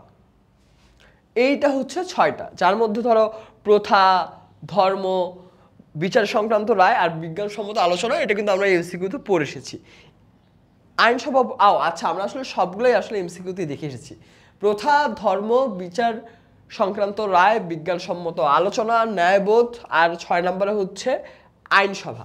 আচ্ছা, এই 6টা হবে আনসার। কেমন? এইটা কিন্তু একটু খেয়াল করলেই বুঝবা ভাইয়া যে বিজিএস খুবই ইজি, বিজিএস নিয়ে প্যারা খাওয়ার কিছু নেই। বিজিএস তুমি যদি একটু এফোর্ট দিয়ে পড়ো দেখবে যে একদম সব কিছু সহজ হয়ে গেছে। এই 6টা আমিও তো মাত্র পড়লাম, কিন্তু আমার মনে আছে, আমি না দেখে বলতে পারছি। এইভাবে যদি তুমি জাস্ট এফিশিয়েন্ট হয়ে পড়াশোনাটা করো, খুব কম সময়ে তুমি অনেকটা পড়াশোনা করে ফেলতে পারবে। তোমার একটা বন্ধু, সে হয়তো মাত্র ঠিকমতো পড়ে না, সারাদিন দৌড়াদৌড়ি করে বেড়ায়, খেলাধুলা করে, পাবজি খেলে, এইসব করে, তার রেজাল্ট ভালো হয়। কারণ কি জানো? কারণ সে যে 2 ঘন্টা পড়ে, এই 2 ঘন্টা ফুল মনোযোগ দিয়ে পড়ে। কিন্তু তুমি যখন 2 ঘন্টার জায়গায় 4 ঘন্টা পড়ো, এই 4 ঘন্টায় দেখা যায় যে তুমি হয়তো 8 বার মোবাইল স্ক্রল করো, প্রতি ঘন্টায় 2-3 বার করে মোবাইল স্ক্রল করো, মনোযোগ নষ্ট হয়ে যায়। এটা করা যাবে না। আমরা যতটুক টাইম পড়বো আমরা চেষ্টা করবো এফিশিয়েন্ট ওয়েতে মনোযোগ দিয়ে পড়তে। কেমন? আচ্ছা, আইনের সংজ্ঞায় টি.এইচ. গ্রিন কি বলেছে? টি.এইচ. গ্রিন আরেকজন পণ্ডিত। টি.এইচ. গ্রিন বলেছে যে রাষ্ট্র কর্তৃক আরোপিত অধিকার এবং বাধ্যবাধকতা সমূহ হচ্ছে আইন। এই যে সংজ্ঞাটা বা এই আলাপটা যে টি.এইচ. গ্রিন সাহেব দিয়েছে, এটা কিন্তু আমরা হচ্ছে এমসিকিউতেই পড়েছি, তাই না? যে রাষ্ট্র কর্তৃক আরোপিত অধিকার এবং বাধ্যবাধকতা সমূহ হচ্ছে আইন। অধ্যাপক হল্যান্ডের মতে আইন কি? হল্যান্ডের মতে আইন হচ্ছে মানুষের বাহ্যিক আচরণ নিয়ন্ত্রণের কতগুলো সাধারণ নিয়ম বা সার্বভৌম রাজনৈতিক শক্তি কর্তৃক প্রণীত হয়।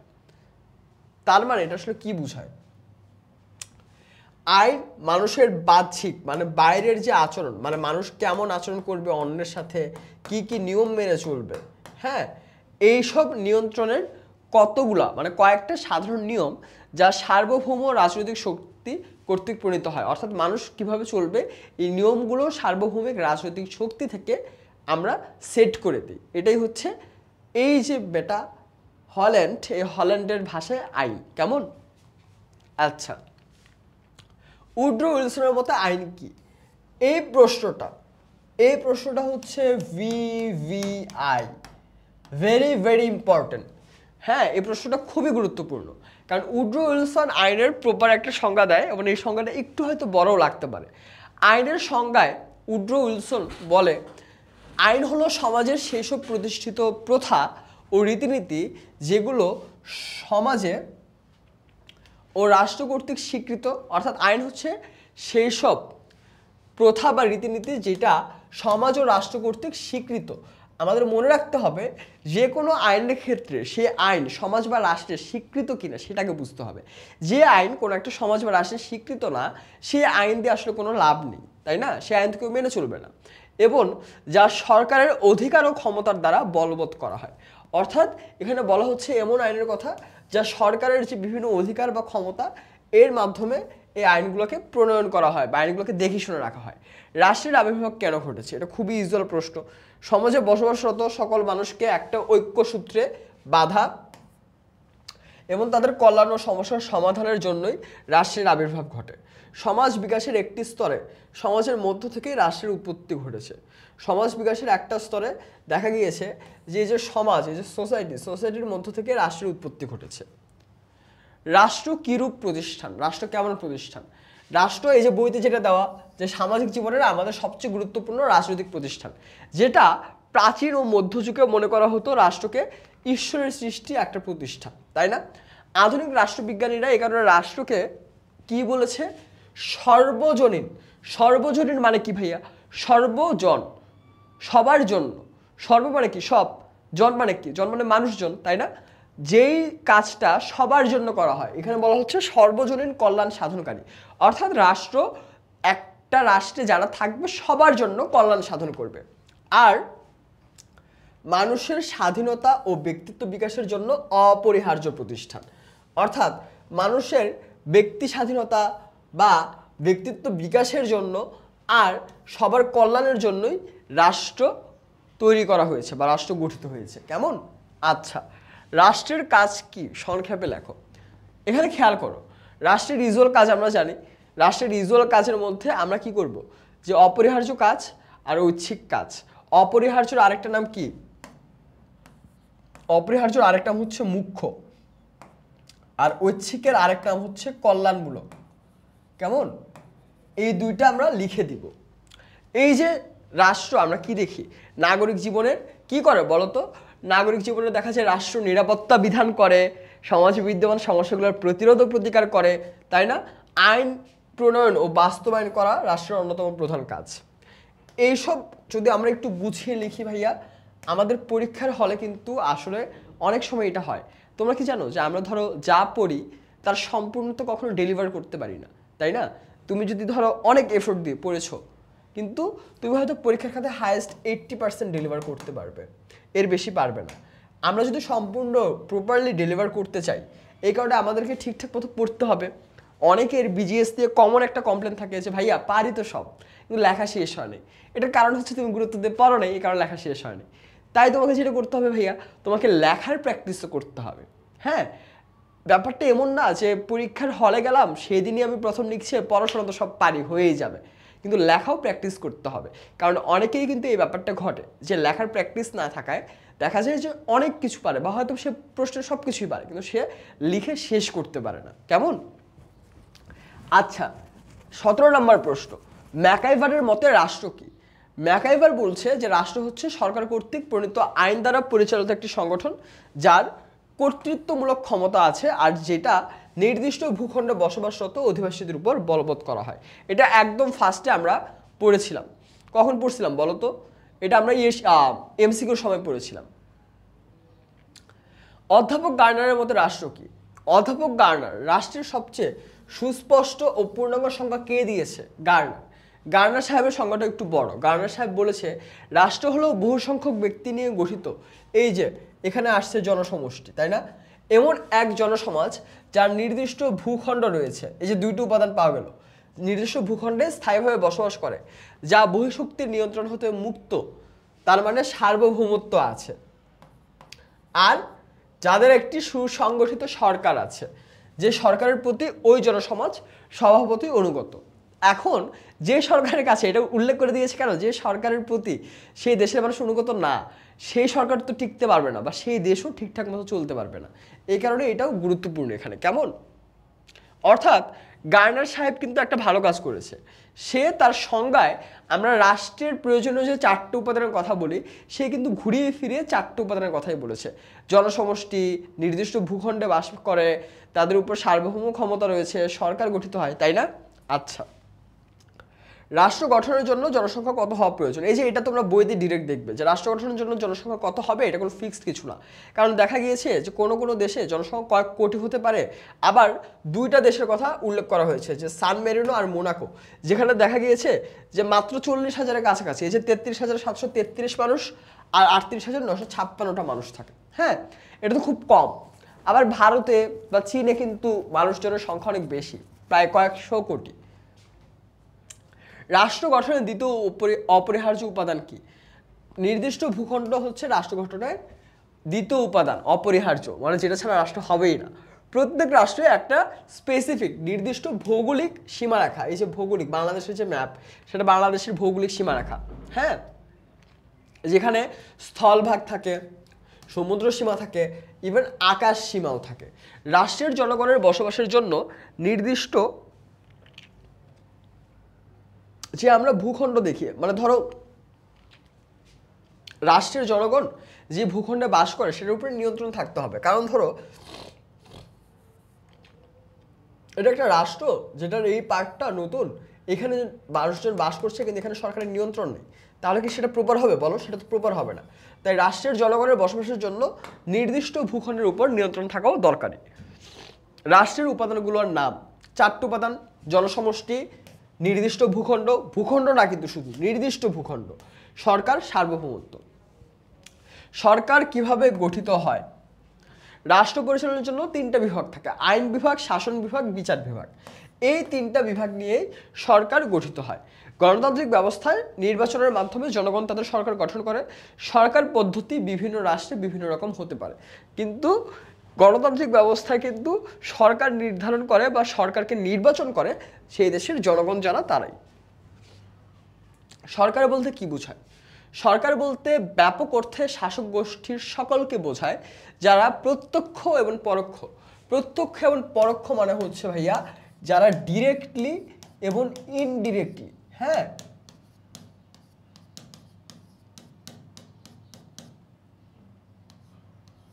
যারা ডিরেক্টলি এবং ইনডিরেক্টলি রাষ্ট্রীয় ক্ষমতা পরিচালনায় অংশ নেয় এবং রাষ্ট্রের ক্ষমতা সরকার কর্তৃক পরিচালিত হয়। 24 নম্বর প্রশ্নটা হচ্ছে রাষ্ট্র গঠনের মুখ্য উপাদান। মুখ্য উপাদান কি? সার্বভৌমত্ব বা সার্বভৌমিকতা।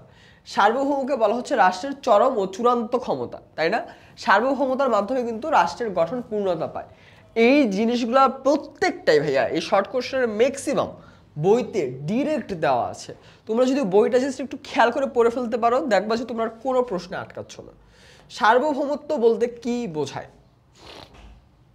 সার্বভৌমত্ব রাষ্ট্রের এমন বৈশিষ্ট্য যার কারণে নিজের ইচ্ছা ছাড়া অন্য কোনো প্রকার ইচ্ছার দ্বারা রাষ্ট্র আইনগতভাবে আবদ্ধ নয়। অর্থাৎ রাষ্ট্রকে অন্য কোনো দেশ এসে ফোর্স করতে পারবে না যে তোমাকে এটা করতে হবে, কারণ প্রত্যেকটা রাষ্ট্রের সার্বভৌম ক্ষমতা রয়েছে। যে রাষ্ট্রের সার্বভৌম ক্ষমতা মানে নেই, সেই রাষ্ট্রে কী হবে যে অন্য দেশ এসে বলবে যে এটা করো এটা করো। এখন আমার দেশে কি করতে হবে সেটা যদি অন্য দেশের কেউ বলে দেয়, তাহলে কি সেই দেশের সার্বভৌম ক্ষমতা আছে? নাই। এটাই এখানে গুরুত্বপূর্ণ। কেমন? প্রত্যেক সমাজ ব্যবস্থায় চূড়ান্ত ক্ষমতা কার্যকর করার জন্য একটি মাত্র কেন্দ্রীয় কর্তৃপক্ষ থাকবে, আর এই ক্ষমতাই হলো সার্বভৌম ক্ষমতা।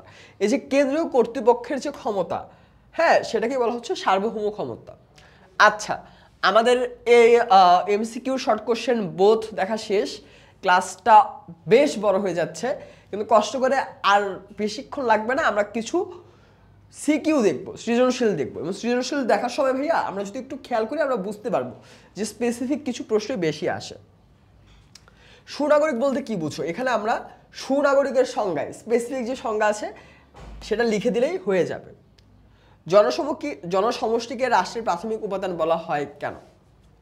এই যে জনসমষ্টি, এটা কি 4টা উপাদান যে আমরা পড়লাম, এই 4টা উপাদানের মধ্যে অন্যতম একটা উপাদান না? এখন জনসমষ্টি কেন রাষ্ট্রের অন্যতম প্রাথমিক উপাদান? কারণ এই উপাদান ছাড়া রাষ্ট্র কিন্তু হবে না। এটা জাস্ট গুছিয়ে 2 প্যারায় লিখলেই হয়ে যাবে। প্রশ্নবোধক কোশ্চেন মার্ক চিহ্নিত স্থানে কোন উপাদান নির্দেশ করেছে? জনসমষ্টি আছে, নির্দিষ্ট ভূখণ্ড আছে, সরকারও আছে। এখানে নাই কোনটা? নাই হচ্ছে সার্বভৌমত্ব। এটা যে সার্বভৌমত্ব হবে সেটা লিখবা। সার্বভৌমত্ব কেন গুরুত্বপূর্ণ এটা লিখবা। হ্যাঁ, এখানে হচ্ছে মূলত গয়ে রাষ্ট্র গঠনে কি কি উপাদান থাকে, প্রত্যেকটা উপাদান কেন গুরুত্বপূর্ণ, তার মধ্যে একটা সার্বভৌমত্ব কি করে এটা লিখলেই হবে। আর ঘয়ে এখানে প্রশ্ন করা হচ্ছে যে তুমি কি মনে করো উল্লিখিত উপাদানটি ছাড়া একটি রাষ্ট্র গঠিত হতে পারে না? সার্বভৌমত্ব ছাড়া কি একটি রাষ্ট্র গঠিত হতে পারে? পারে না। তাহলে কেন পারে না, হ্যাঁ সেটা তুমি তোমার আইডিয়া দিয়ে বইয়ে যা যা আছে সেসব লিখে ক্লিয়ার করে দিবে। কেমন? আচ্ছা, এখানে সেকেন্ড প্রশ্নে আমরা এ আর বি দেখছি। এ আর বি এর মধ্যে দুইটা হচ্ছে দুই ধরনের কাজ, এটাও বোঝা যাচ্ছে। এতে হচ্ছে আইন শৃঙ্খলা রক্ষা করা, জাতীয় নিরাপত্তা, স্বাধীনতা, সার্বভৌমত্ব রক্ষা, প্রতিরক্ষা ব্যবস্থা জোরদার। আর বিয়ে হচ্ছে হাসপাতাল ও স্বাস্থ্য সুরক্ষা, যৌতুক ও বর্ণপ্রথা দূর করা, বাল্য বিবাহ দূর করা, দ্রব্যের দাম নিয়ন্ত্রণ, এইসব। বিয়ের যে কাজ সেটা হচ্ছে ঐচ্ছিক বা কল্যাণমূলক। এই ফন্টটা অনেক বড়। আচ্ছা,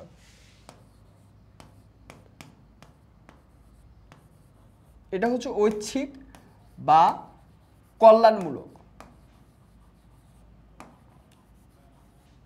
আর এখানে যেটা দেওয়া এটা কি বলতো?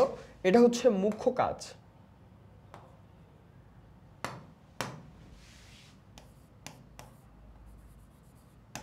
আচ্ছা, এখন হল্যান্ড, অধ্যাপক হল্যান্ড আইনের যে সংজ্ঞাটা দিয়েছে, এই যে দেখছো, এই কারণেই বলছি যেটা মনে রাখতে হবে। এটা তোমার প্রশ্নে এসে গেছে যে হল্যান্ড কি সংজ্ঞা দিছে। এখন তুমি যদি ধরো একটা সংজ্ঞা এটা হল্যান্ডের হতে পারে, তুমি গেস করে হয়তো এমসিকিউতে দাগাইলা, নাম্বারও পাইলা, লাভ কি বলো? লাভ আছে? হল্যান্ড কি সংজ্ঞা দিছে এটা যখন তোমার প্রশ্নে আসবে, তুমি যদি লিখতে না পারো তখন কিন্তু তুমি আর মার্ক পাইতেছো না। তাই গুরুত্ব দিয়ে এইটাও পড়ে ফেলতে হবে আমাদের, কোটেশনগুলা কে কোনটা বলছে। কেমন?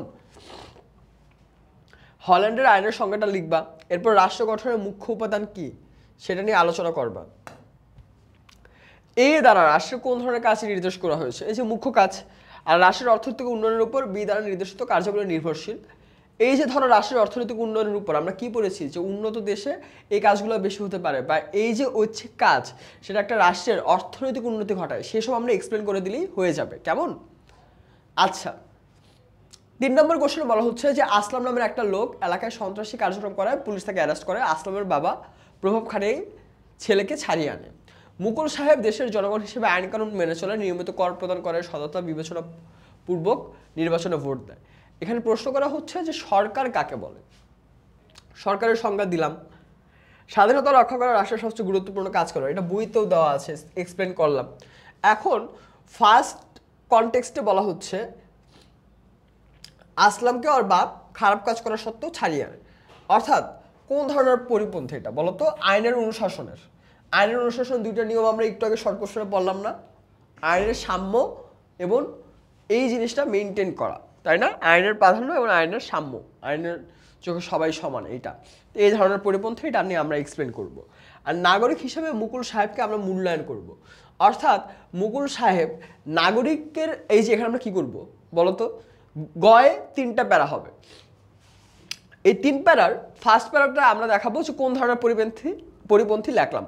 সেকেন্ড প্যারায় আমরা ওই ধারণা, এই যে আইনের অনুশাসন বা আইন কেন দরকার, আইনের সংজ্ঞা বা আইনের ধারণা কিভাবে এসেছে, এটা আমরা এক্সপ্লেন করব। লাস্টলি আমরা এটা লিখে দিব যে আসলাম যে কাজটা করেছে সেটার সাথে আইনের এই যে ধারণা, এই ধারণার পরিপন্থী, অর্থাৎ এই ধরনের কাজ সমাজে বা কোনো আইন ব্যবস্থা করা যাবে না। আর ঘয়ে নাগরিক হিসেবে মুকুল সাহেবকে মূল্যায়ন করার ক্ষেত্রে আমরা কি করব বলতো ভাইয়া? আমরা হচ্ছে এই যে মুকুল সাহেবের এই কাজটা নাগরিক হিসেবে গুরুত্বপূর্ণ, নাগরিক অধিকার কি, নাগরিকের ধারণা কি, হ্যাঁ নাগরিকের কাজ কি কি করা উচিত, নাগরিকের কি কি দায়িত্ব থাকে, সেই হিসাবে আমরা মুকুল সাহেবের কাজটা যে আসলে ভালো কাজ বা সে যে একজন যোগ্য নাগরিক, এইভাবে আমরা লিখব। কেমন? আচ্ছা, 4 নম্বর প্রশ্ন হচ্ছে বশির এবং রহিম সাহেব 2 ভাই। বশির হচ্ছে ওখানকার এমপি, যে এলাকায় স্কুল কলেজ প্রতিষ্ঠা করে, পুল সাঁকো তৈরি করে, মসজিদ মন্দির নির্মাণ করে, এসব করে। আবার রহিম সাহেব হচ্ছে সাধারণ মানুষ, যে নিয়মিত ট্যাক্স দেয়, আইনের প্রতি সম্মান দেখায়, নিজের দেশকে খুব ভালোবাসে।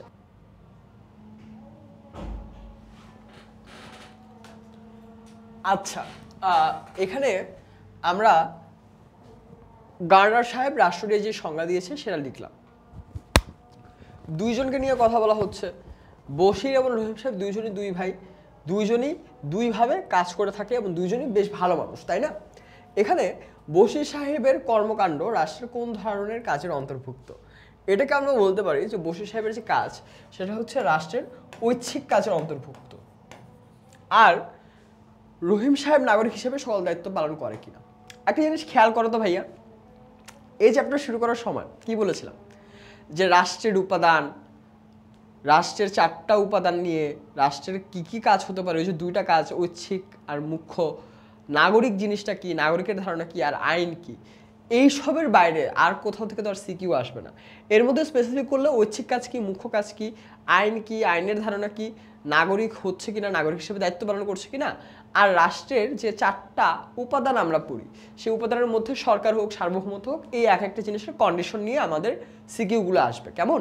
এখানে খেয়াল করে, এখানে খুব সুন্দরভাবে কি করেছে, রাষ্ট্রের ঐচ্ছিক কাজ আবার নাগরিকের ধারণা, অর্থাৎ রাষ্ট্রের ধারণা, নাগরিকের ধারণা দুইটাই কিন্তু এই সৃজনশীলে আনা হয়েছে। আচ্ছা, 5 নম্বরে কি বলা হচ্ছে, রাষ্ট্র কাকে বলে? এটা কিন্তু লাস্ট বছরের কোশ্চেন, যশোর বোর্ডে লাস্ট ইয়ার এই প্রশ্নটা এসেছিল।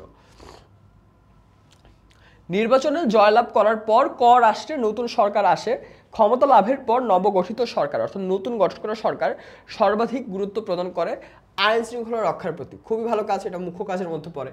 এরপরে গুরুত্ব প্রদান করেন দেশের জনগণের শিক্ষার উপর, কারণ শিক্ষিত জনগণই রাষ্ট্রের বড় সম্পদ। আচ্ছা, এটা কি শিক্ষার কাজ করাটা কি? এটা ঐচ্ছিক, তাই না? মানুষকে শিক্ষিত করার চিন্তা করাটা ঐচ্ছিক কাজ, আর আইন শৃঙ্খলা রক্ষার কাজ হচ্ছে মুখ্য কাজ। রাষ্ট্র কাকে বলে? আইনের দৃষ্টিতে সাম্য ধারণাটি ব্যাখ্যা করো। আচ্ছা, রাষ্ট্র কাকে বলে এটার আইডিয়া আমরা দিব। আইনের দৃষ্টিতে সাম্য আইনের অনুশাসনের মধ্যে অন্যতম একটা। আইনের দৃষ্টিতে সাম্য বলতে কি বোঝে একটু আগে মনে আছে যে শর্ট কোশ্চেন আমরা পড়তেছিলাম, ওইটাই আমরা লিখে দিব। কেমন? আর উদ্দীপকের নবগঠিত সরকার যে বিষয়টির উপর সর্বাধিক গুরুত্ব দেন তা রাষ্ট্রের কোন ধরনের কাজ? সর্বাধিক গুরুত্ব কিসের উপর দিয়েছে? আইন শৃঙ্খলা রক্ষার উপর। আইন শৃঙ্খলা রক্ষা করা এটা কোন ধরনের কাজ? মুখ্য কাজ। তাহলে আমরা এটা নিয়ে এক্সপ্লেন করব। আর উল্লেখিত সরকার পরবর্তী গুরুত্ব প্রদানকারী বিষয়টি রাষ্ট্রের যে ধরনের কাজের অন্তর্ভুক্ত তা আধুনিক রাষ্ট্র কোনোভাবে অস্বীকার করতে পারে না। আধুনিক রাষ্ট্র এই ঐচ্ছিক কাজ অস্বীকার করতে পারে না। কেমন? সেটা কি? যে শিক্ষিত করা, মানুষকে শিক্ষা দেওয়া। যেমন আমরা কি দেখি ঐচ্ছিক কাজের মধ্যেও, হ্যাঁ, মানে কিছু কাজ থাকে না যে ঐচ্ছিক কিন্তু গুরুত্বপূর্ণ কাজ। ঐচ্ছিক গুরুত্বপূর্ণ কাজের মধ্যে বা কল্যাণমূলক কাজের মধ্যে অন্যতম একটা হচ্ছে রাষ্ট্রের মানুষকে শিক্ষিত করা। সো এইটা নিয়ে আমরা ঐচ্ছিক কাজ কি, কোন ধরনের ঐচ্ছিক কাজ থাকতে পারে, শিক্ষার গুরুত্ব একটা রাষ্ট্রে কি হতে পারে, এইভাবে 4 প্যারায় ব্যাখ্যা করে লিখবো। এবং সৃজনশীল লেখার জন্য সবসময় যে কমন ট্রিক সেটা কি বলতো? জ্ঞানমূলক 1 নাম্বার 1 লাইনে শেষ করব, অনুধাবন 2 নাম্বার 2 প্যারায় শেষ হবে, গয় 3 নাম্বার 3টা প্যারায় শেষ হবে, আর ঘ উচ্চতর দক্ষতায় 4 নাম্বার, সেটা 4টা প্যারায় শেষ হবে। কেমন? এইটা ছিল 5টা সৃজনশীল তোমাদের। আচ্ছা, এই আর কি। তাহলে আশা করি তোমাদের সামনে আরও যদি কোনো প্রশ্ন থাকে, আরও কনফিউশন থাকে, বা এই ধরনের বিজিএস রিলেটেড যে কোনো কিছু নিয়ে আরও ক্লাস আসবে, আরও ক্লাস তোমরা দেখতে পারবে, তোমাদের সাথে হয়তো আবারও দেখা হবে। আশা করি তোমরা সবাই অনেক ভালো থাকবে, অনেক সুস্থ থাকবে, অবশ্যই নিজের অনেক যত্ন নিবে, যেহেতু সামনে আমাদের পরীক্ষা। নিজের শরীরের যত্ন নেওয়াটা খুবই গুরুত্বপূর্ণ ভাইয়া, তাই না? কারণ এখন হুটহাট করে বৃষ্টি হয়, হুটহাট করে ওয়েদার খারাপ থাকে, শখ করে বৃষ্টিতে ভিজলাম, পরে অসুস্থ হয়ে গেলাম, এভাবে করলে কিন্তু তোমাদেরই লস। তোমাদের সবার জন্য অনেক দোয়া থাকবে, অনেক শুভকামনা থাকবে। তোমরা সাথে খুব সুন্দর এবং খুবই সেরা একটা এসএসসি পরীক্ষা দাও, সেই আশা করব।